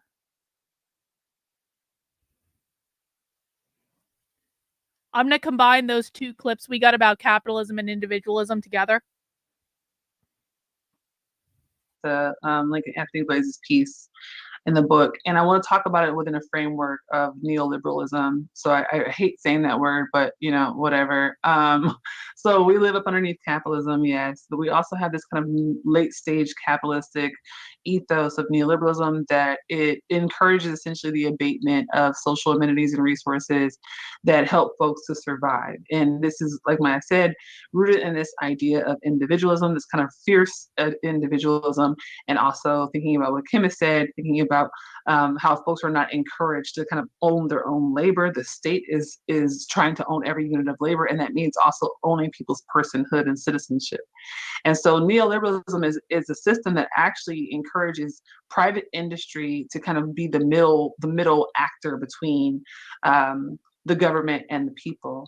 And what it often ends up doing is that it creates these kind of dependencies between communities, especially communities of color, folks at the margins, and the very state actors that do the most harm to them. And so thinking about neoliberalism and Flint, I want to talk about Flint mainly because folks act like this issue in Flint emerged out of nowhere. And the fact of the matter is that when we first started hearing about Flint in 2012 and 2013, because folks who lived there were talking about it, folks were not explaining that this is actually an issue that goes back decades in places like Flint all over the country, that there have been choices that were made under these neoliberal governmental systems because it saved money. Gary, are you trying to call them stupid? Because by and large, they're a lot smarter than conservatives are. I'll tell you that. No, IQ does not play any role in this. That is a right-wing talking point. That is not a left-wing reality. And they thought it was more economical to use filtration systems and water processing factories that have been out of commission, that don't reach EPA standards, and that have known associated risks with their use. And they choose to use them anyway because the communities that will be affected are communities that they don't think have any worth or any value, right? And so when we think about the organizing that we're seeing across the globe right now, a lot of what we're seeing is also kind of a response to the ways that these political choices have been made on behalf of communities that don't actually haven't had the control over things like their water resources. This is happening in places like Oakland, California, in Baltimore. This is happening in Minneapolis, in Chicago, right? This is happening all over the country because just like in places like Flint, folks who are not invested in the livelihoods and the longevity of people in these communities. If socialists are so stupid, then why are you losing so badly to them? This is a right-wing talking point. This is not a left-wing reality. You're telling me that you think that socialists who are stupid spent 70 years taking over every institution in this country, taking over higher education, taking over K through 12 schools, taking over media, taking over government, taking over corporate America, taking over Hollywood, taking over et cetera, et cetera, et cetera. You're telling me that people who literally make all their money publishing books, which means they have to write the books, which means they have to research the books. You're telling me that the people who stole the election from conservatives in 2020, and I'm not saying I believe that happened, YouTube. Obviously, that didn't happen. I'm just using it as a hypothetical. You're saying that people who stole the election from conservatives because conservatives are so smart and socialists are so stupid, you're telling me they're low IQ? Does that make sense to anyone?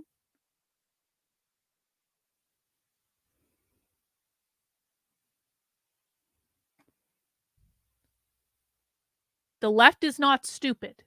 The left is far smarter, far more organized, far more competent, and far more capable than the right is. And that's why the left is winning. And the reason that the right says they're stupid over and over and over and over and over again and calls them libtards, libtards, libtards, libtards, libtards is because the right is too stupid to know what they're dealing with. Communities are making decisions that are detrimental. Come on, play. That's on there and not on mine. Oh, frozen. Oop, I think Jen froze. Bad. Jen, we lost you. If you can still hear us, want to come back to that whenever she is back. Are you there? Hey, there you are. I'm here. Can you hear me? Yeah, I think we lost you for I'm a back. second. Yeah. Okay. But what I was saying is also that when we think about the organizing that's happening right now, we should definitely and absolutely. Got a lot of conservative cope going on in the chat right now. Yeah, Rich, if you were smarter than them, you'd be beating them. You're not smarter than them, which is why you're just shitposting in all capitals in my chat. You ain't smarter than them, bro.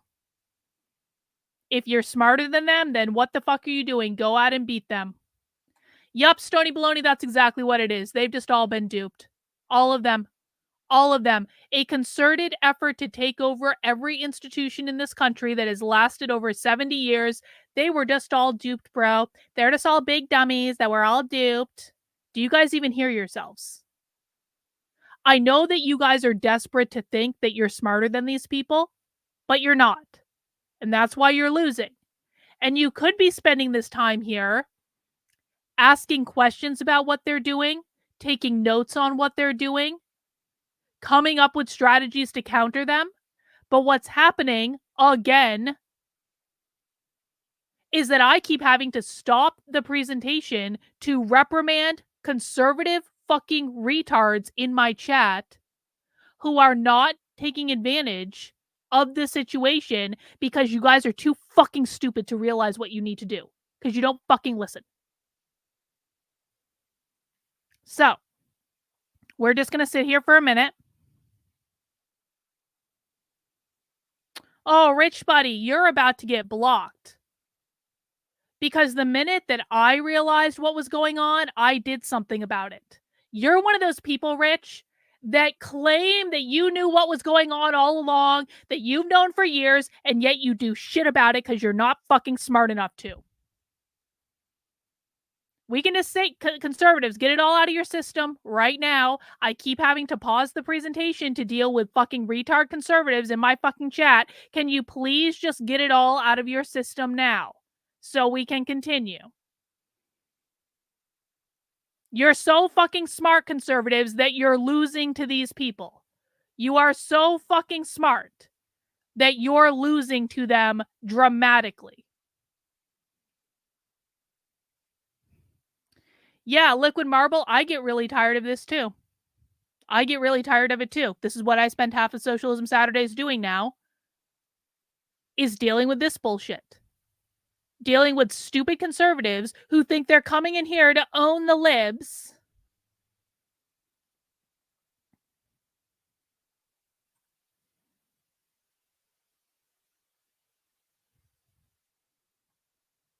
All right, let's see if we're over that now, hopefully. We put it in the context of the fact that the climate crisis is happening alongside. No, we're not over it. Rich, you didn't do shit. You didn't do shit. And because I'm getting sick and tired of your bullshit in my chat, I'm putting you in a timeout. And if you want to come back and you want to keep doing what you're doing, you're just going to be blocked and we won't have to deal with you anymore.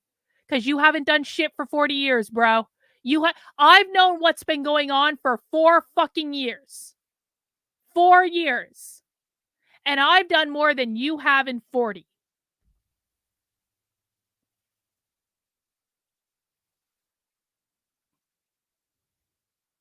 Yes, they really all think they're winning. They really, really, really, really, really do. They really do.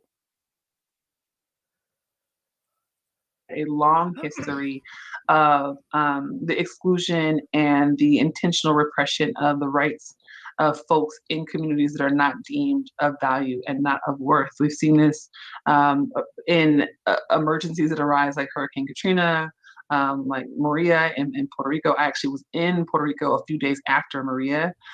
So like I saw that firsthand, thinking about... Got a super chat from Rottweiler. Losing my voice from yelling at conservatives so much. Normal Socialism Saturday, getting disrupted by conservatives. Rottweiler is so dumb. The left is so dumb. They control academia, key medical institutions, government agencies, entertainment. But conservatives will say they are winning over and over and over and over again and call them libtard, libtard, libtard. You're all mentally ill. We're all the normal ones. You're all mentally ill. Well, while ignoring the fact that they are losing to the mentally ill, stupid people, according to them. Just brilliant. Just brilliant. Thank you, Rottweiler. Appreciate it.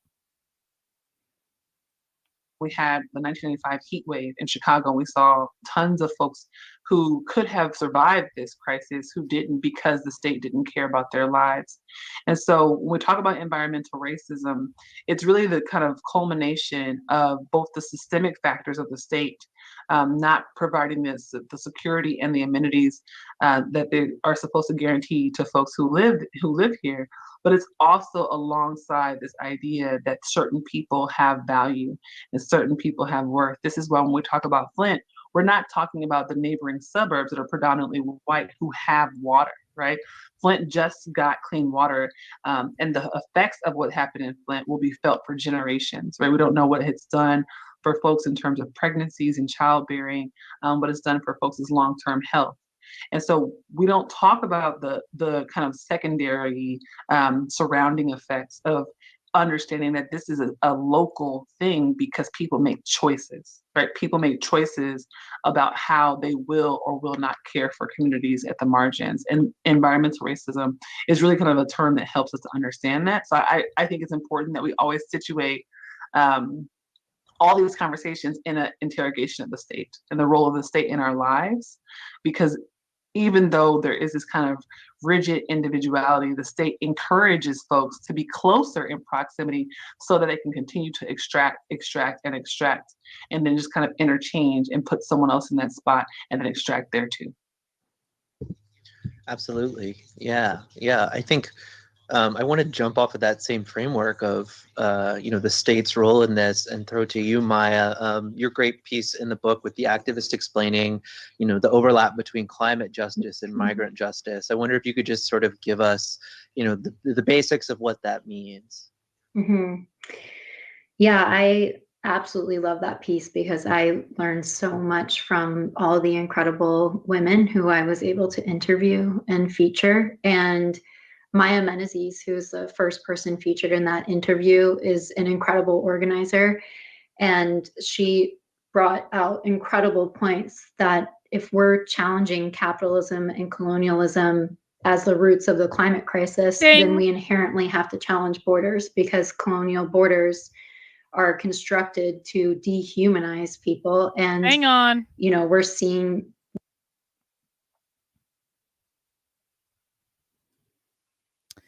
If we're challenging capitalism and colonialism as the root of the climate crisis, then we inherently have to challenge borders because colonial borders are the ones that are causing all this. Did everyone catch that? Let's go back. I'm going to clip that. Why are they calling it colonial borders? Pop quiz for the chat. Why are they calling it colonial borders?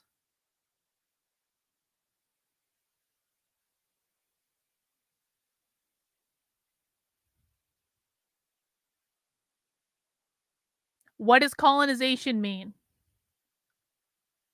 Pop quiz. What does colonization mean?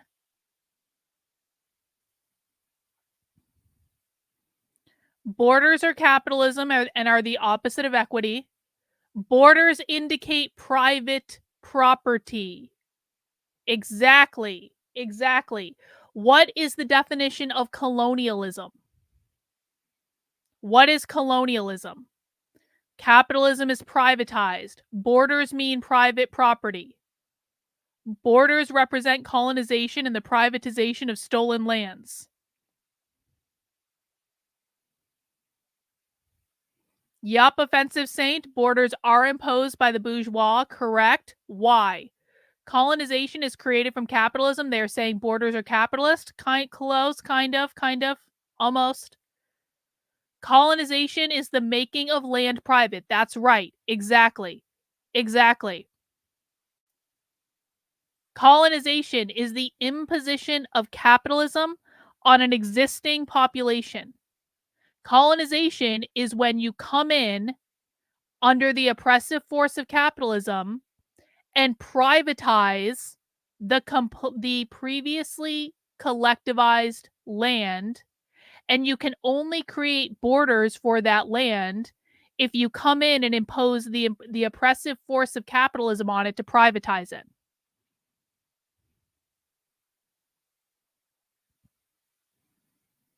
Colonization means, oh, that's a great one, Liquid Marble. Colonialism means the implementation of capitalism. Well done. Akshay, the taking of property and making it private. Colonization privatizes land, so borders were created to uphold capitalism. Excellent, Gloria. Excellent.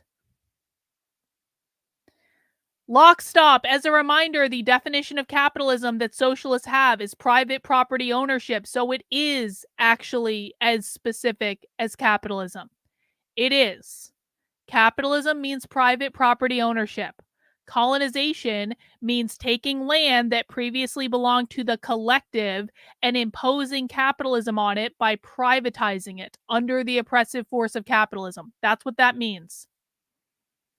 Yes, Mark, exactly. Colonization is the privatization of stolen land, or colonialism, rather, is the privatization of stolen land. They make the land private property. Exactly. Let's get this clip because this was a really good one. Well done, everyone. Well done.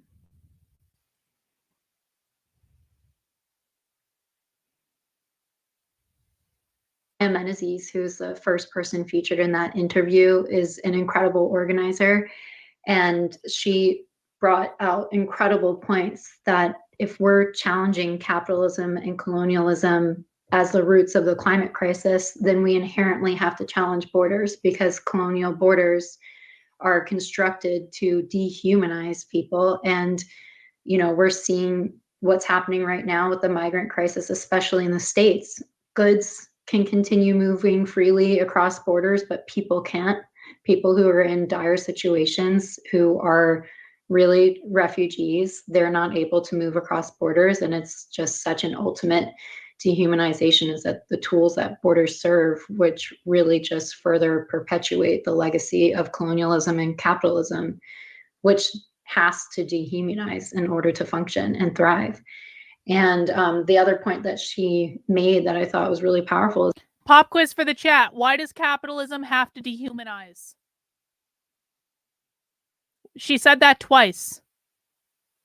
Why is she saying capitalism has to dehumanize?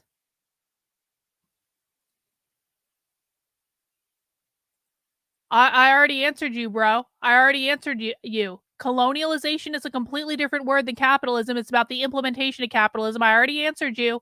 Don't argue with me. Don't argue with me in my class.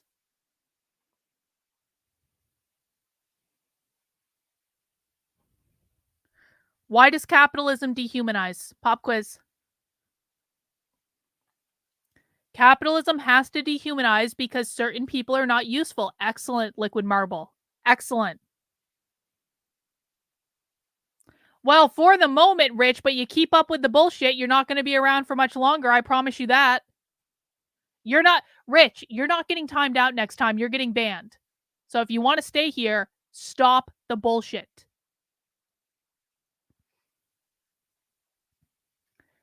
Capitalism is against collective care. Yep, that's true. Bro, you keep arguing with me when you're not fucking listening, and you're not going to be in my chat for much longer. This is the last warning I'm going to give you. I don't care about your definitions. I don't care what the academic paper you read said. I don't care. You are in my class. I am not in yours. You don't have to be here. I've already answered your question. I've already given you the definitions. Arguing is going to get you absolutely nowhere. You're not even talking about things that are being brought up in the presentation right now, so you're pissing me off. Capitalism dehumanizes because it leads to hierarchy. That's a good answer, Jane. They don't like hierarchy at all, do they? Because people don't work or have or as much or have less. Not sure what I'm not sure I know what you mean by that, Shannon. Under capitalism, all humans are private property, workers, slaves, spouses, children. I mean, maybe, Gloria, maybe. People, Liz, this is an excellent answer. People are reduced to their productive worth under capitalism. That's why it's dehumanizing. Because Chad, so good. People are the means of production. Exactly. No, Lockstock, my definition is not flawed. You are not listening to what we are doing. The definition that I am giving you is the definition that they use. If you are not here to learn about their definitions, then get the fuck out and go read another academic paper and go tweet to 2 people in your fucking audience about what all this is. This is not what we're doing here, bro. God damn it. Every fucking week. Every goddamn week. I swear to God.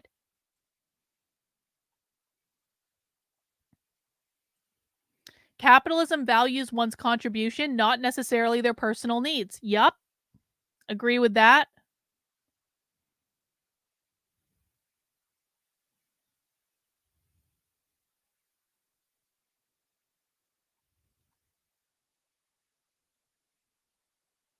All right. Let's keep going. is that no one is illegal on stolen lands, and that's just the absolute truth that needs to be recognized. Hang on. I didn't say to time him out. He could have stayed. I didn't say to time him out. And and also that one of the things that I really stuck out to me when I was in the Arctic reporting on one of my Arctic pieces for TEEN VOGUE was when we were flying over the vast Arctic tundra, and it was during the time of the caribou migrating to their calving grounds. And we were just seeing thousands and thousands of caribou moving across the land. And it was this moment where, you know, we're hearing on the news about children in cages at the border, and then I'm witnessing a migration on the land that's completely unhindered in the way that it should be, which is just life moving through space to continue life and to continue thriving. The caribou are adjusting their migration route depending on the season, depending on when they're going to be giving birth. And I was thinking about the mothers and who were separated from their children in cages. The parallels are there. And I think it's important for us to recognize, especially within the environmental movement, is that, you know, what the life that people are seeking to protect on the land, whether that's, you know, saving forests and different types of ecosystems, that's no different from mothers who are separated from their children and the need to be able to migrate freely and move across borders freely. And the other reality is that on average, since 2008, there's been over 26 million people who have been displaced because of climate crises. And that will only continue to intensify as the climate crisis worsens. And for the most part right now, there's very little immigration policy that recognizes people who are refugees because of climate devastation. And so there really needs to be this multifaceted approach now to addressing the dehumanization of borders and the lack of, you know, functioning policy that creates space for people who need to seek refuge in times of climate crisis. And also just recognizing that if the climate movement is seeking to uplift Indigenous sovereignty and address capitalism and colonialism, then that means that people need to start recognizing that borders are a fallacy, and that means abolishing ICE and starting to imagine a border-free world. I'm on board with abolishing ICE. Absolutely. And I think, you know, even connecting this back to the discussion of accountability we had earlier, when you talk about climate refugees and, you know, especially the fact that the industrial states often have the biggest role to play in, you know, causing the climate catastrophe. But so many of these climate refugees come from countries and places where that's not the case. They're not the leading polluters in the world. Yeah, I think what you said really about you know, considering this as a global struggle and what that means for the concept of a nation is a really fundamental sort of underlying you know, opportunity within climate justice. Hang on. Are you fucking serious? Do they even say what upholds capitalism? Pop quiz for the chat for this new person who I've never seen here before. What upholds capitalism? Are you serious right now? Give me some examples of some things that uphold capitalism. The nuclear family and the gender binary. Well, the gender binary was created by capitalism, which created the nuclear family. The nuclear family upholds capitalism. I don't think it is a troll. I think it's a conservative trying to be funny and fucking smart. Nope, the gender binary was created by capitalism, which created the nuclear family. Guys, a lot of you are getting the gender binary one wrong. The gender binary doesn't uphold capitalism. Capitalism created the gender binary. The gender binary would not exist without... Oh, no, it's a groiper! It's a groiper! No, groiper! No! Wrong! They never talk about Christianity. Got it. No, and not whiteness either. No, no, no, no, no, no, no, no, no. Wrong. Incorrect. Congratulations, you're a fucking retard. No. That's not the right answer either, Liquid Marble. Private property. Thank you, Lone Wolf. Private property upholds capitalism. What else? What else upholds capitalism? Private property. What else? There are other things that uphold capitalism, guys. What else? Whiteness means capitalism. Meritocracy, exactly, John. Individualism and meritocracy uphold capitalism. Science upholds capitalism. Yes, it does. Exactly. Meritocracy, individualism, individuality. Equality upholds capitalism. Yes, it does. The free market. Exactly. Well, the patriarchy is the same as the gender binary. And remember, the gender binary didn't create capitalism. It doesn't uphold capitalism. Capitalism upholds the gender binary. It's the other way around, but it is an important distinction. Guns uphold capitalism. Yes, it does, Alex. Yes, it does. Borders, slavery. Yes. Competition. Yup. Yeah, and they're all correct. More correct than your answer, so maybe you want to have a seat. Stick around. Open your ears. Open your ears. Talk less. Open your ears and listen. Yup, the police. That's a good answer, Benjamin. Heteronormativity and homonormativity. Yup. Time. Yup. Time upholds capitalism. The police are the managers of private property, which uphold capitalism. Exactly. Well done. Is to, really universalize a lot of these things and make tangible. Hang on, got a super chat from Tayton. They also believe deportation upholds global capitalism, abuses for cheap labor. Yes. Yeah. I mean, I can definitely see that. Yeah, I can understand that, Tayton. Appreciate it. No, Griper. No. As we've already explained to you, and you get one more shot at this before I ban you, bro. They never talk about Christianity. That's a conservative talking point. That is not a left-wing reality. They don't even talk about it. And as you have already been told, not only by me, but by members of the chat, whiteness means capitalism. Now, I'm sure you're a retarded griper and think that whiteness is about skin color because you don't fucking listen to what you're being told and you don't listen to what the left is actually saying. And you just take Nick Fuentes' talking points and run with them over and over and over and over and over again. Whiteness does not mean skin color. Whiteness means capitalism. So no, both those answers are wrong. Bro, you're in my fucking house. I will speak to you as I want to. If you want to come in and shitpost and disrupt my chat, I will. You want me to be more respectful of you? You're now banned. Goodbye. Don't let the door hit you. Impact on the world around us. Yeah. So I want to, it's always really hard talking about climate stuff, right? It can be really depressing because we know what the trajectory looks like, and we know how much needs to be done to change it. So I wanted to give all of you a chance to sort of, reflect on how you process that, emotional baggage that comes with being realistic about the climate crisis, and, where you look for hope. So Kim, I'd love to start with you. Well, I believe in the power. Excuse you? Really? Okay. Goodbye, Lockstop. Oh, he's having all sorts of fucking feelings, isn't he? Oh, this conservative retard's having all sorts of fucking feelings, isn't he? Get them all out, bro, before I ban you. Get them all out. Come on. Have your little temper tantrum where everyone can see you because you got told you were wrong by the mean, nasty woman.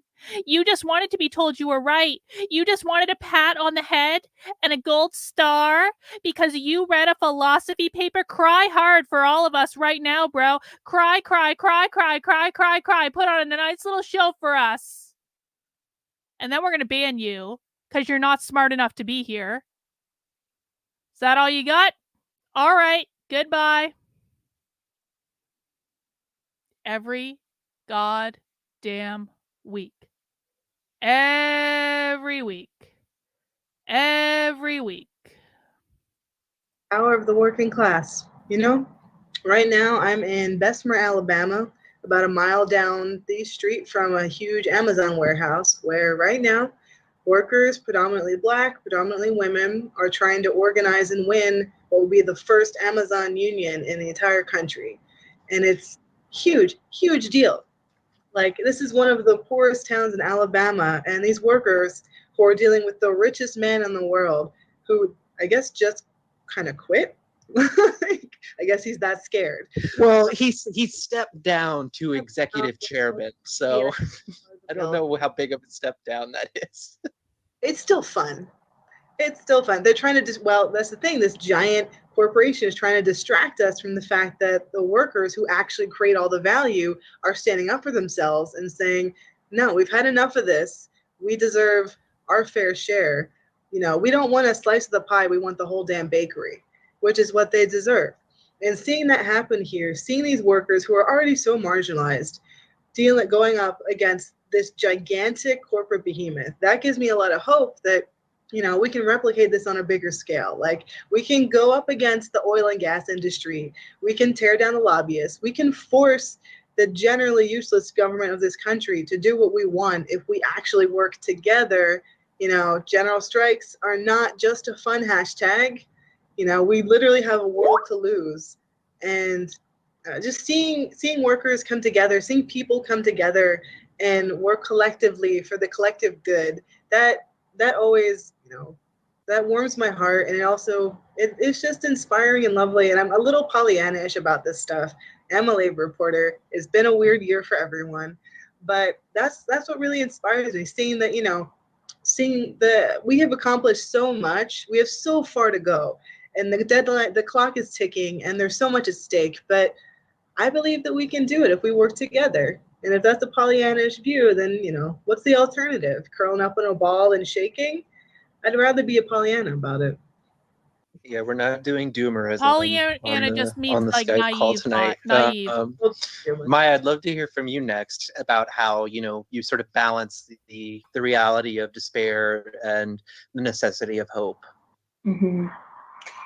Yeah, I think that this is a super important question because everybody's mental health is really taking a toll with the pandemic, and then facing what's looming over that and behind that and around it, which is this climate crisis. And I think that we were just chatting about this in our pre-live conversation, but I was sharing that there's a mine that was just approved about 10 minutes from where I live, that the community I live in has been advocating against, and took it to the local Supreme Court, and we lost. The community was told that we have no jurisdiction over the lands for the duration of the mine's operation. And it will impact our water, it will impact the salmon, it's going to clear cut forests. It's just absolutely devastating.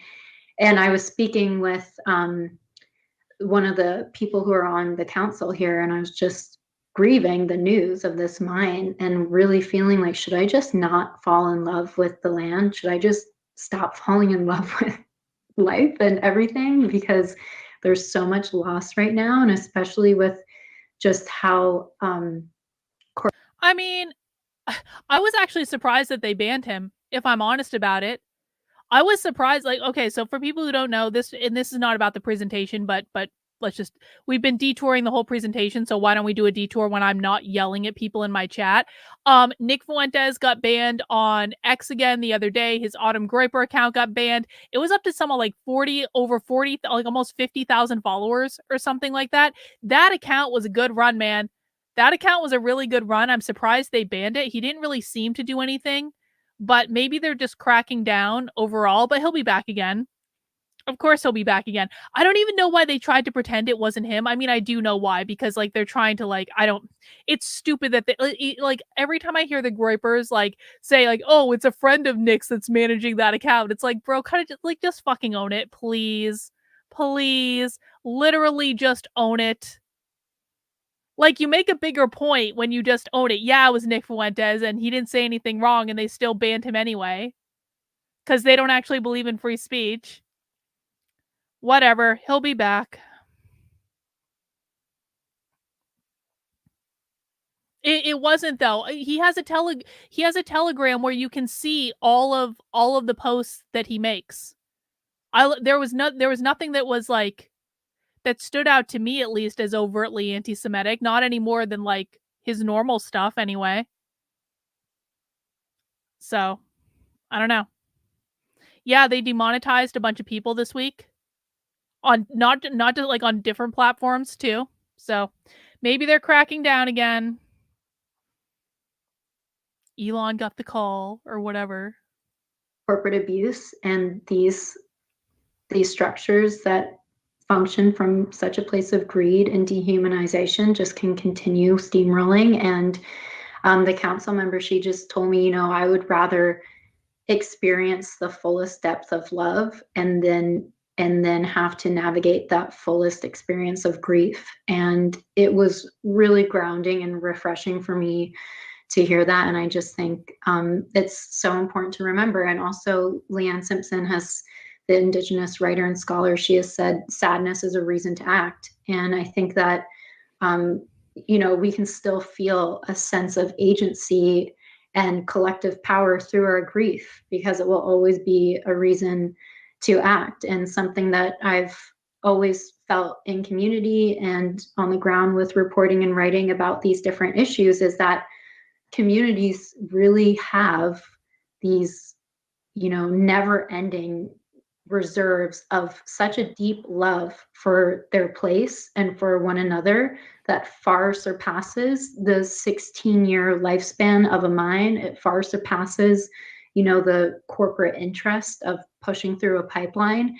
It's like this is an intergenerational love that continues to be nurtured and fostered by all of us really working on these relationships and how to collectivize our movements and continue to repair and reconnect in community. And to me, I think that is just more enduring than any Shout of out these to Sin over on systems and Twitter. structures that are causing so much What up, harm. Sin? And so You're feeling that better? really gives me reason to hope, because there's always love. There's always a way to feel gratitude in our every single day. And so I think that we can still feel joy amidst the grief, because the root of joy is gratitude, and we're grieving because we're deeply in love and deeply grateful. Absolutely. Sometimes it's better to have loved and lost than never loved at all, right? Jen, same question for you. This balancing act that comes with considering the reality of climate and trying to keep fighting for the better future when, in some ways a worse future seems certain. Yeah, and also, I'm sorry I disappeared from our beautiful step thing that we're sitting in. I'm in the winter storm and it just knocked my internet out. So I really, really love y'all's responses, and I was actually going to say also gratitude, and I'll get there, but in a different way. The first thing I want to say is just thinking about young people. I'm a mother of 3 young people. Hang on. You don't hear inconsistencies. The reason you think they're inconsistent is because you don't know how to speak the language that they're speaking. If you want to enumerate what you believe are inconsistencies, we will explain to you how they are not inconsistencies, but there really is no inconsistency in what any of them are saying. The only reason that you might think they're inconsistencies is because you don't yet understand how to speak their language. You look to be new here. I don't recognize your screen name, so it would make sense that you don't understand. But if you want to give us some specific examples, we can explain to you why they are not inconsistent. And the COVID crisis has put me in very close proximity to them for the past year, just sitting in the house with them every single day. And I have a lot of hope, when I see my children and I think about future generations and what they're coming up in and with, and the way that they are engaging with the world. I also have the honor of being a professor and teaching young people every day. And just the ideas and the political imagination that I see among young people and the way that they envision the world gives me so much hope for the future. And that's, I think, one of the places I get hope from. The other is a source of gratitude for me. And I think, I've moved across the country. I'm from Oakland, California. I've lived in LA. I've lived in Chicago. And now I'm living in Syracuse, New York, on Onondaga lands. And I feel closer to the earth than I ever have before. I feel very centered and grounded here. And I feel like I've kind of come in contact with my ancestors, and I'm learning more about the land and just nature and things like that. And I think we can find a lot of hope in nature. I think that these conversations can be hard because we spend so much time talking about the loss, but we don't talk enough about the abundance, and we don't talk about what we have. We have each other. Could be because I'm new. Yes, it is because you're new. But I hear her reject forced pipelines. Yet okay, this is. I'm going to explain to you where your confusion is coming from. Radical revolutionary socialists, who is what we're watching right now, are not Bill Gates, are not Klaus Schwab, are not the WEF, are not George Soros, are not any of these things. So what you're talking about is a completely different group than what this is. Sadly, conservative influencers, because they are retards, don't understand this, and so they lie to their audiences about what is going on. The fact that you think this is about Bill Gates is an indication that you listen to people who have lied to you. And I'm going to strongly recommend that you stop listening to those people because they're only going to continue to lie to you. But that is a completely different problem and completely different groups than what this is. They may have some overlapping things, but that's only because they're going to fight at some point. The people we are watching hate the WEF, they hate Bill Gates, they hate Klaus Schwab. They may inadvertently take money from George Soros, but they don't like it. They don't like it, and they don't like them, and they're all going to fight at some point. So that's the problem. We have our communities, and we look out outside of our windows and we still have what we have here. We still have so much greenery. We still have so much earth. We have air, we have water. We're breathing, we're here together. And I'm learning in this time of immense loss and immense grief, to heal myself through trying to heal the earth and trying to heal others. And sometimes that's just stepping outside barefoot and putting my feet in the dirt and feeling the ground under my feet and getting grounded, and feeling gratitude that I can do that. And I think that we should take more stock of what we have and being present in our bodies and being present in the spaces that we have.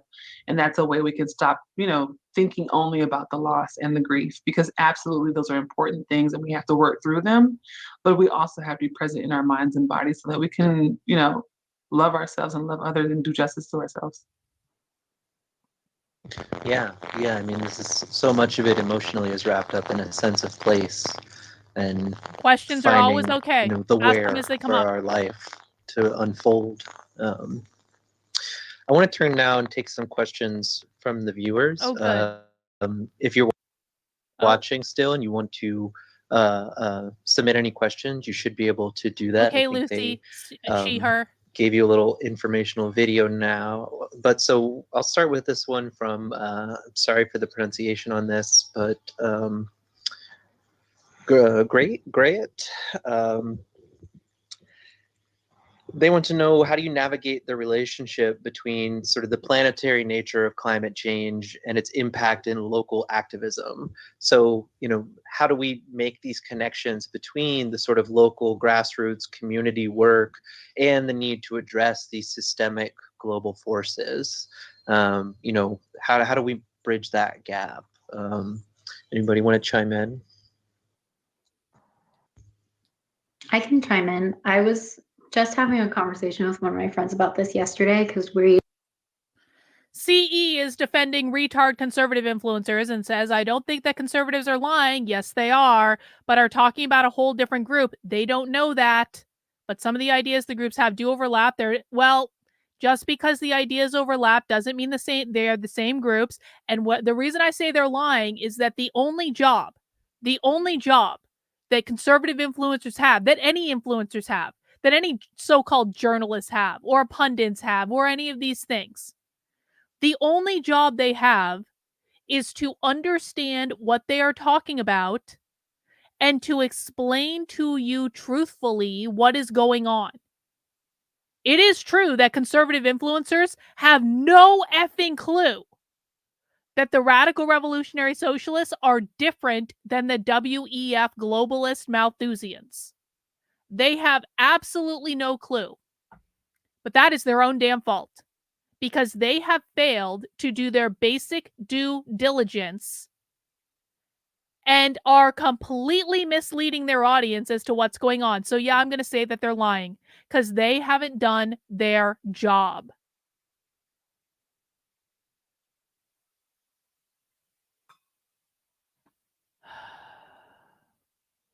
I get so exhausted every Saturday because I literally spend half of the goddamn stream reprimanding bullshit in the chat. I just don't know why it has to be this way, guys. I really don't know. Why can't we just sit here and listen to the presentation and do questions about what is actually being presented? Why do we have to derail every single week? Every single time?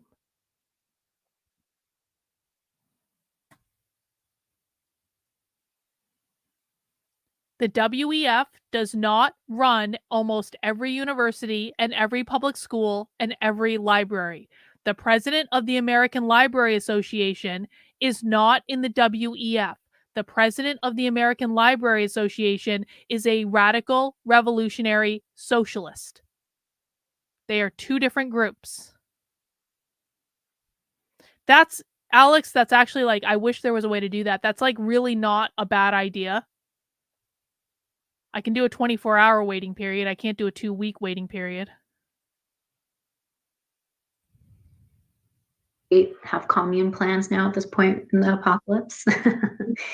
But we were talking about how it's kind of feeling like whack-a-mole at this point with the different fights that are going on, trying to stop a pipeline here, but then 32 permits are approved there, and it's just this constant exhausting battle of what feels like harm reduction instead of, you know, in the tension of the urgency and the time that it takes to do legal challenges and the time that it takes to organize and everything. And I really do think that the local doesn't need to be in tension with the global in terms of these crises that we're experiencing.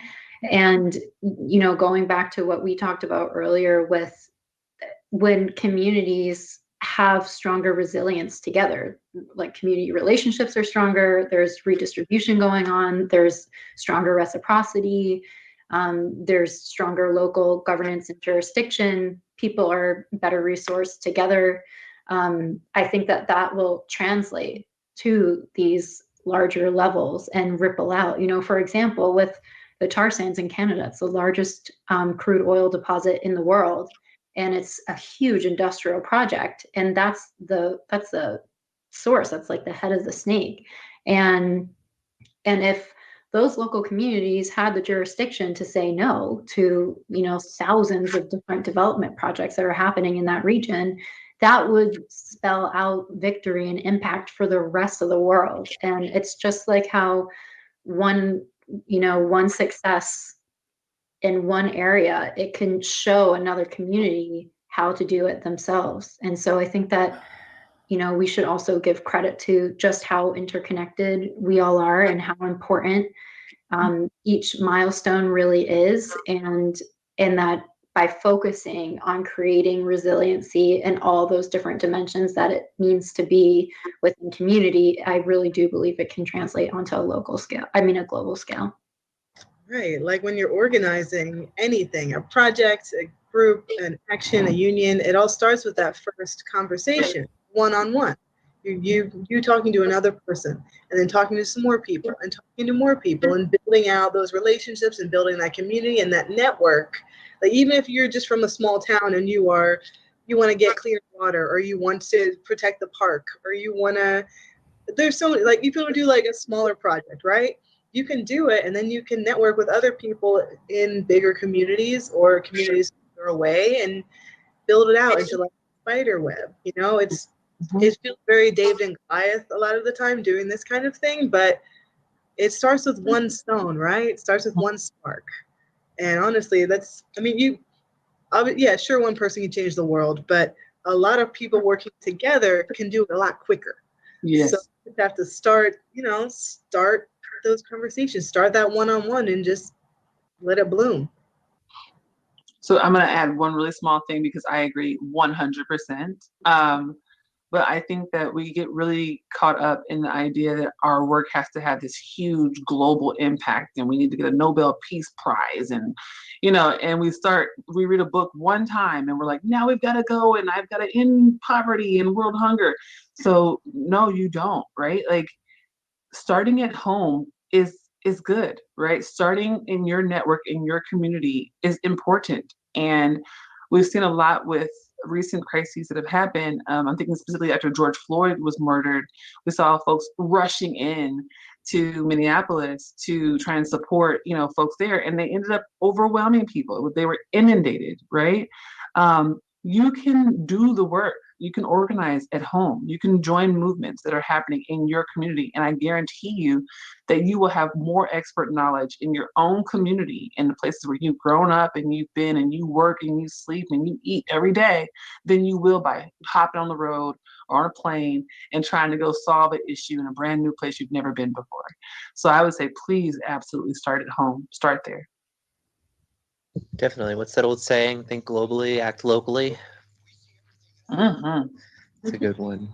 This next question comes from Nicholas, and it's sort of in a similar theme here. Nicholas asks, can the convergence of coalitions across crises be successful, or is it a waste of emotional and organizational labor?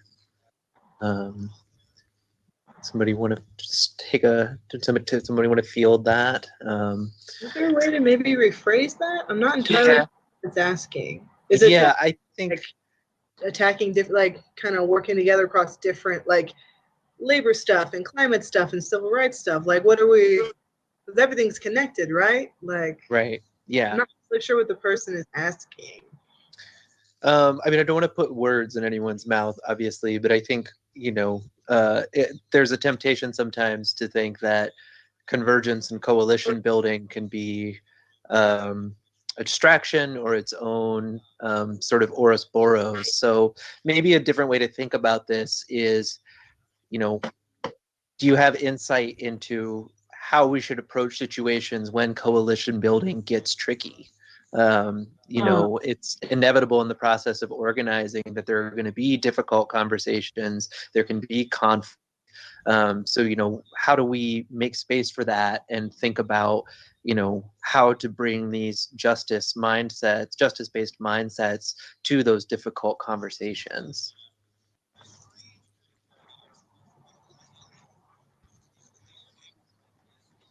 I'll chime in on Please do. coalitions. I'll chime in on coalitions as an intersectionality scholar. And I'll say that when we think about coalitions and the work of climate justice and environmental racism, I think coalitions absolutely can work, are very important, and it's possible.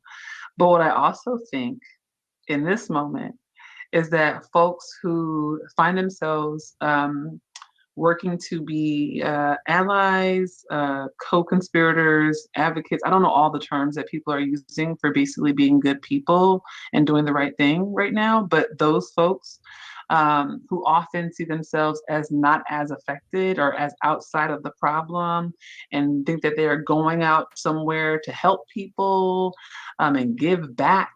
All right, so those folks are often the ones who make coalitions very hard. And so what I will say is that coalitions have to come from a place of a genuine comradeship and a mutual care and mutual aims to get to the same ending. And if it isn't about centering those most vulnerable, if it isn't about ensuring that those who are the most harmed and most affected have what they need to survive, then it's not an effective coalition and it won't sustain itself. Totally. Anyone else want to jump off that idea? I think that's a really fascinating, especially as we've been talking about colonialism, this idea of almost climate missionary work that you can parachute drop in somewhere where you don't have any connections and try to save people. I feel like, if we're going to make serious, meaningful resistance to colonialism, we have to think about building coalitions locally and how we actually approach these existing organizations and communities when they're in peril.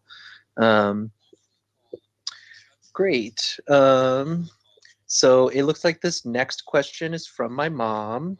Hi, Mom. Thanks for tuning in. And this comes from my sister Helen as well. Um, so she's asked, and actually I'll plug my mom's book as well right here. It's called Ailing in Place, and it's Wow, environmental second inequities and health generation disparities in socialist. Appalachia. So this is a bit of a family business for me. Lucy, I love that so much. Oh my God, I love it so much. Yeah, it's actually really thrilling for me and my mom to have a book come out at the same time, if you can believe it. But she asks, can you speak to the interface of climate justice work and public health, especially in light, I think, of the pandemic and a renewed focus on public health that we've seen this last couple of years? Does anybody want to take that first?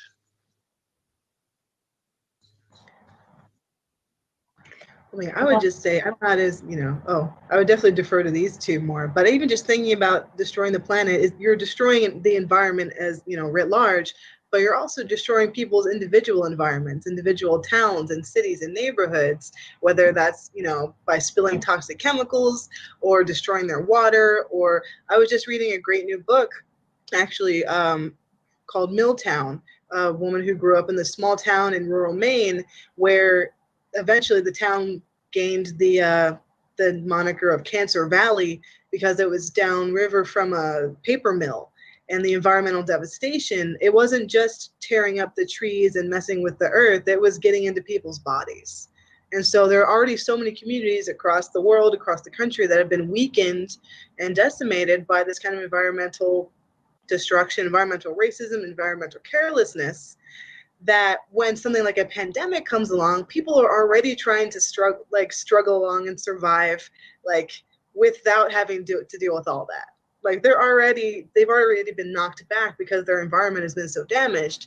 And now we're in a situation here where there's so many communities that lack those resources and lack that kind of strength that comes with living in a place where you feel okay, where you're not actively being poisoned, I'm not as eloquent as my co-panelists, but yeah, essentially destroying the environment means it's not just all the trees and the earth and the water. It's like your backyard and the garden where you grow food for your kids, and the air that you're breathing on your way to work. Like it's all connected. It's all very interconnected. And as usual in this country, the people that are already left behind, that are already marginalized, are already harmed, are getting hit the hardest during public health crises and just day to day trying to survive in this place. Absolutely. Yeah. Am I? Lucy's got the socialist tattoos, that's for sure.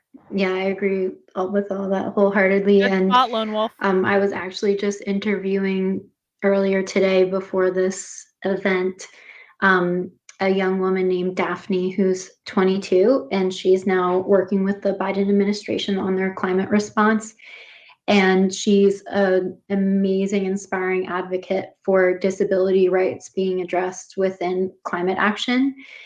And she's also going to med school at the same time too. And she was just saying how the climate crisis is a public health crisis. And it's so important to also address the dimensions of ableism that really exists in the way that people are thinking about climate solutions, and also even perceiving the depths of hardship that's happening with the climate crisis. And one of the examples that Daphne shared during our conversation today was that when all the wildfires were happening in California, a lot of people who rely on machinery and different, types of infrastructure or equipment just to breathe or have any sort of mobility, those things perished in the fires. And it was extremely devastating and incredibly challenging just to survive. And so I think that disability awareness is super essential to be a part of the dialogue around public health. By the way, I keep telling you guys we need to get more into disability studies. I've got a good disability and queer video that I found earlier today. We're going to watch that sometime this week. And the other fundamental piece to it is that we are the land, we are the water, we are not separate from it. And that is one of the functioning ideologies of capitalism and colonialism, is that we are separate. And so Bing. what we're doing to impact our watersheds, we're impacting ourselves. When we're logging the forest, we're impacting our own lungs. When we are having soil that's Hang on, we've got the Red King, brand new here. Is this specifically focused on community and behavioral change solutions to climate? Are you a socialist? Or has there been specific discussion of preferred engineered solutions? This is a stream where we watch socialists and we listen to what socialists talk about and we decode socialist language and what socialists are doing. And so we don't actually give a flip about climate change because most of us think that's a hoax anyway. We care about listening to their language and dissecting what they're doing. To the point where people are saying that it will threaten the stability of food very quickly. That's threatening ourselves. We're not maximizing the nutrients from food that's grown in soil that's not thriving. And so everything is completely connected. And the well-being of ourselves from the well-being of the environment is also how we withstand global health crises. And we're seeing that play out right now with the pandemic. And I gave you a serious answer. We don't actually give a flip about climate change because most of us think this is all a hoax in order to overthrow capitalism, to push socialism on all of us. So I gave you a serious answer. We're decoding their language. That's what we're doing here. Tayton, thank you for the super chat. I was explaining socialist attributes to my wife today, and we saw one with a mask and the tattoos, and then my wife saw another guy with a mask and asked me, and I said, no, because he has a Tesla sweater. Exactly, Tayton. Good spot. I love it. I love it.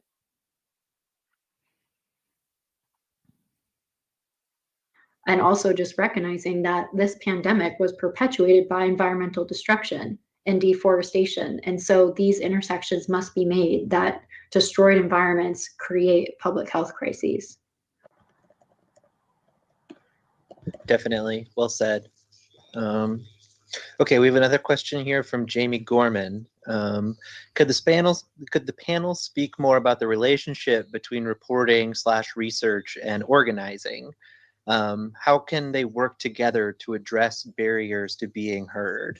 Maya, I feel like you had a lot of eloquent things to say about this earlier. Do you want to field this one first? Yeah, definitely. I think that people who, have a gift of expression and writing and have that ability to be doing research and have the relationships with media and being able to use that, they have a responsibility to leverage the voices and leverage the stories and the testimonies and what communities are experiencing and going through, and also what communities are fighting for.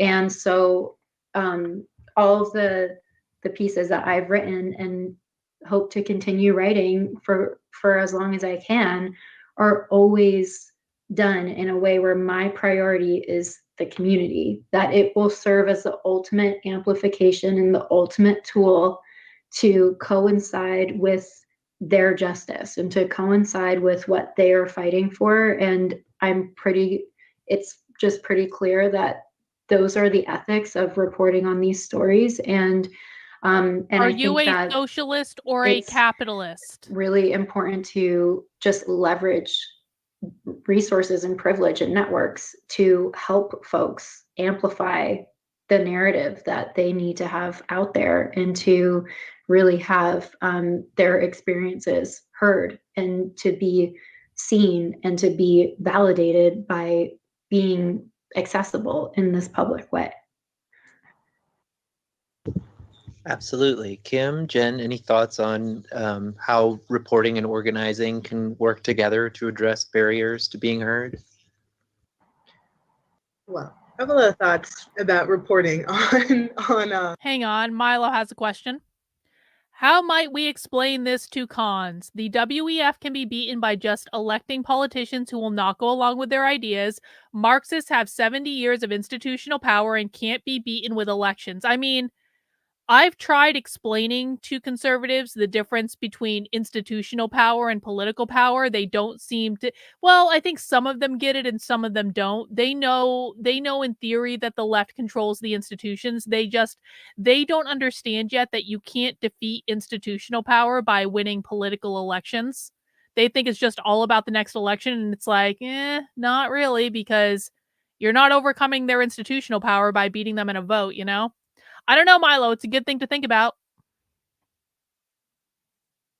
All right, guys, we have about 10 minutes left of this Socialism Saturday. I hope you've enjoyed the show, even though I yelled at my chat a lot tonight because they were being unruly. Maybe I dream of a day when we can get through an entire Socialism Saturday without me yelling at people in my chat, getting called a cunt by people in my chat, banning people in my chat, like having to deal with bullshit, having like debunking like galore. I dream of a day when that happens.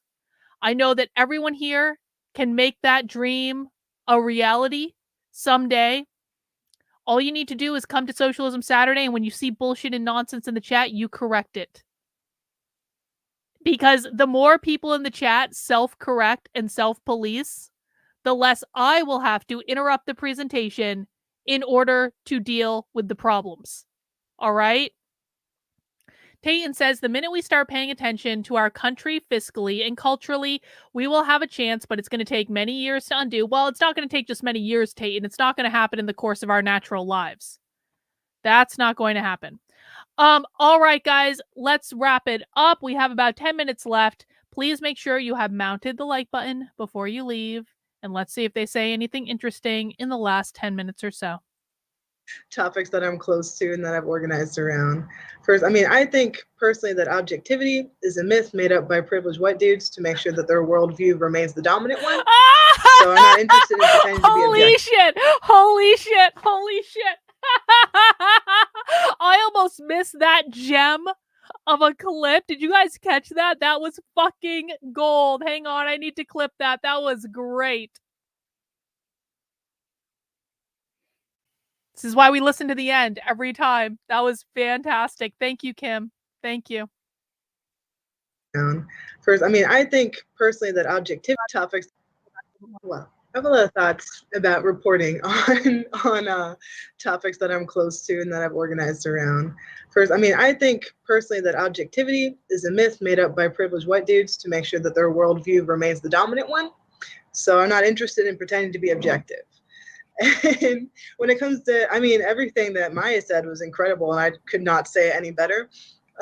Just thinking of oneself as, if you're a journalist, you're someone who has a public platform in some way, using that platform as a privilege, and using that platform as a way to pass the mic and serve as a microphone yourself for these stories of people who are impacted by these issues. Like that's the most important thing you can do. Like, I don't think as a writer, you're very seldom the story, but allowing people space to tell their own stories and to get their perspectives out there when they may not I want to point something necessarily be valued. Pause.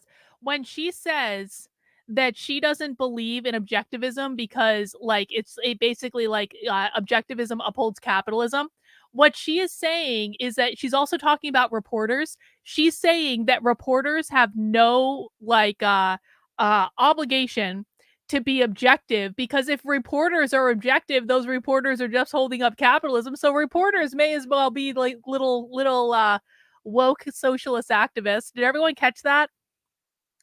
It wasn't just said that she was like flamboyant about objectivism, right? It's about the impact of that.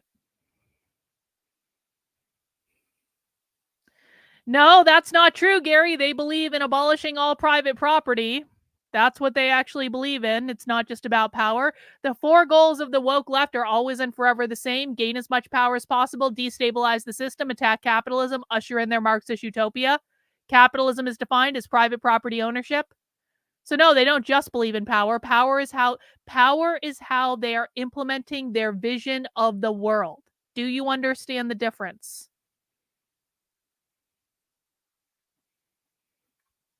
Yes, reporters are just the party's spokespeople in the socialist utopia. Exactly, Rottweiler. Glad you could make it, Thomas. Hope to see you again soon. Or listen to otherwise. Like that is, a beautiful job. It's a beautiful task. And I'm so glad that people like us get to do this, because for whatever reason, people listen to me sometimes, and I know why they listen to y'all. So it's just, yeah, I think I'm getting a little rambly at this point, but I think that reporting and research and organizing is all part of a bigger goal of sharing these perspectives and building out communities and helping to use whatever privileges we have for the greater good. And can Totally. I add one point in there too, is that I think when it comes to reporting and organizing and where those are more fluid and combined is also within practices of consent and what we talked about earlier with relational accountability. When I have worked with community members who have been so wary and hesitant of trusting any media because their stories are constantly misreported. And the way that they became misreported was because there were no consent practices throughout the reporting and throughout the writing and throughout the publishing. And it takes more time, it takes more effort to do things in a good way.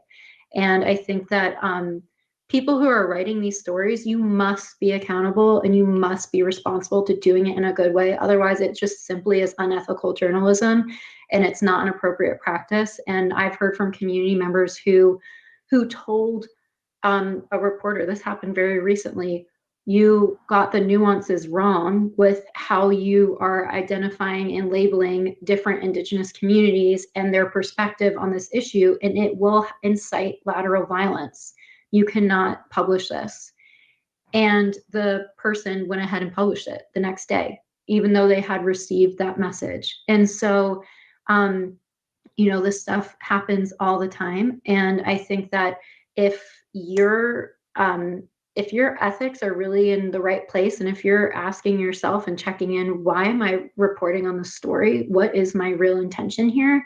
And if it's not to be in alignment with those whose stories you are using, then you need to ask yourself if that really is a story that you should be telling. Absolutely. I think that's a brilliant insight into the sort of capitalist superstructure of the media, right? And, Seriously? as Kim was saying, as journalists, often our platforms make or break our careers. And so trying to use that responsibly is really tricky. And, the flip side of that is that, unfortunately, a lot of traditional journalism runs on what's fundamentally an extractive model, right? Of pulling the stories out of communities instead of engaging communities in storytelling. Jen, did you want to weigh in on this question at all? Yeah, and my computer gave me a blue screen death. I wanted to weigh in on the last one too. So I want to smush the answer together because I think that you all have done a great job. And so what I want to say first is that it's our job as journalists to tell the truth.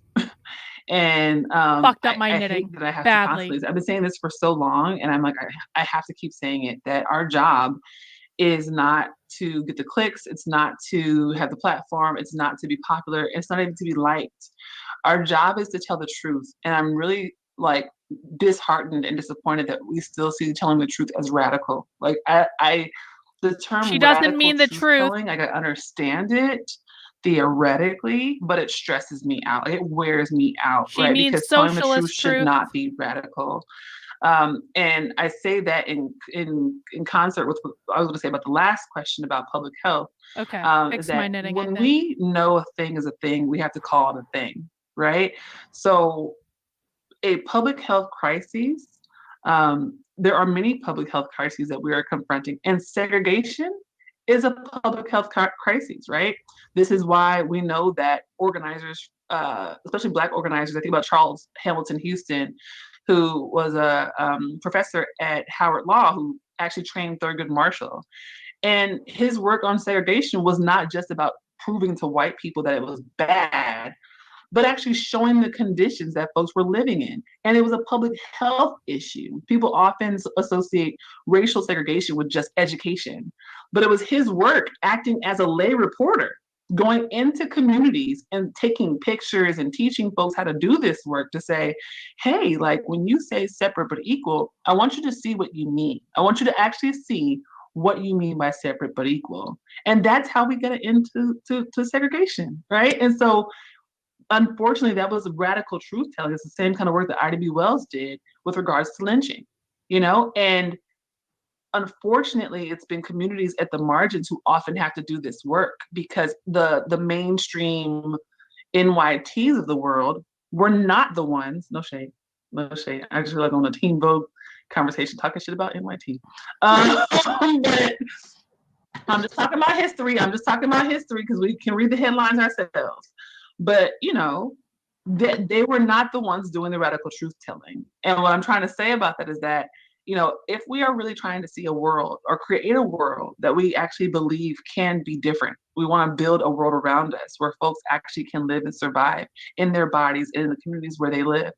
We as reporters and journalists have to first be honest with ourselves about what truths we're telling, and if our concern is about getting recognized in that thing or on that list, that 30 under 30 thing, or like getting that verification on Instagram or whatever it might be, or if our concern is about being honest and authentic and consistent, right? That these are our duties, in my opinion, and unfortunately, we don't do it well. Yeah, and I think, I would just add to that we should acknowledge that when we're working within a capitalist media, we know that the forces are going to privilege capital over communities. And we see that time and again, and it complicates the truth in big ways when we talk about the climate. I wonder if Lucy is still I at want to Teen thank Vogue. you all so much for joining me tonight That would be a and give you the question. chance to offer any final thoughts as we get ready to close out here. This is great. Thank you so much for having this conversation, having us on, being a phenomenal moderator, reading this book, giving us a platform. Like, this is great, and I appreciate any opportunity to engage with, people like you and people like you watching. Same. I mean, I want to say thank you, and I'm really glad we're having this conversation right now. I think that folks came out of the inauguration, and there was a lot of on the Twitters and on the internets, there's a lot of collective sighs of relief. Oh, we're free now. Everything's fine. And I'm like, bro, we have so much work to do. And so I just am really glad that we're continuing these conversations and that we're continuing them in a way that is honest and is meant to push us forward to a better place, as opposed to the kind of, patting ourselves on the back as typical folks do, the liberals. I'm trying to be not liberal, be radical. So I appreciate y'all. I'm trying to be not liberal. I'm trying to be radical. I need to get that as a clip, because this is one of those things. It's like the shortest clip in the world, but like it's just so perfect to demonstrate, because so many conservatives call these people liberals. These are not liberals. Anytime they say radical, they mean socialist. They mean far, far, far left. And it's just like such a beautiful clip to explain that. So let me just grab that clip real quick. Got a lot of clips tonight. Got like 5 or 6. It's a good night.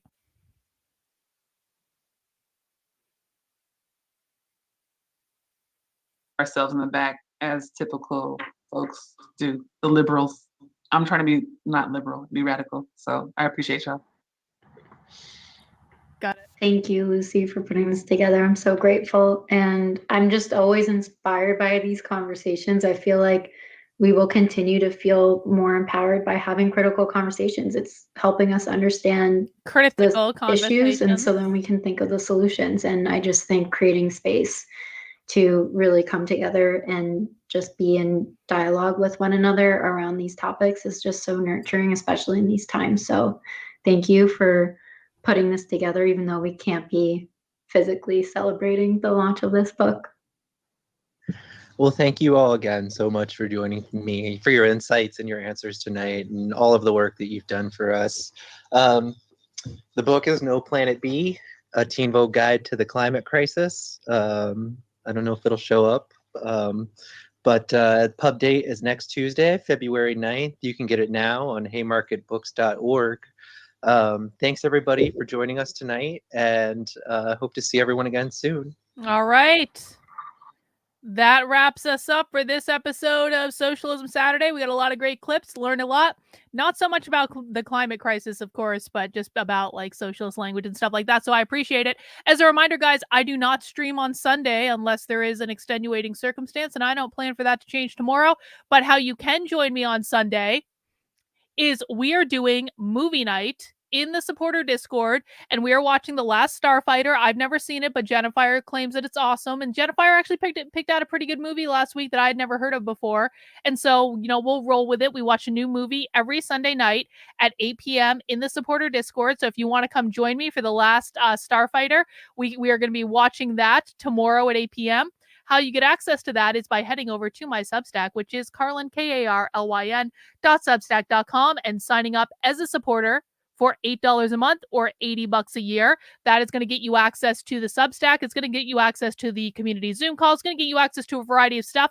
On Sundays, I send out an email that looks an awful lot like this. It's not going to be this exact email because this was last Sunday's email. I have to set up the new one for tomorrow. So for when you get this email on Sunday, what you need to do to get your perks is to scroll all the way down to the bottom. All the way down, lots of stuff. And underneath this red box at the bottom, you're going to find your link to the supporter Discord. You're going to find your community Zoom links. Bro, I tried to warn you. I knew you were a socialist as soon as you joined. You can GTFO. Goodbye, bro. Goodbye. I'm just going to ban him. He's being a pain in the ass anyway. Socialist. He's a socialist. You can tell. The Red King is obviously a socialist. Anyway, if you want to join us for the community Zooms or the Discord, all that stuff, it's going to be in the newsletter that I send out tomorrow from the Substack. So make sure you're signed up for that, and you will get access to all of it. All right, guys, that is all I have. Thank you for joining me for Socialism Saturday. And hopefully, fingers crossed, someday, I have a dream that someday I will be able to go through an entire Socialism Saturday without yelling at conservatives who are being retarded in my chat. I know we can do it, guys. I know that you can help me achieve this dream. Please help me maintain my sanity. Show up, listen, pay attention, ask good questions. That's all I'm asking. All right, guys. Take care. Have a good rest of your day, and we'll see you soon. Bye.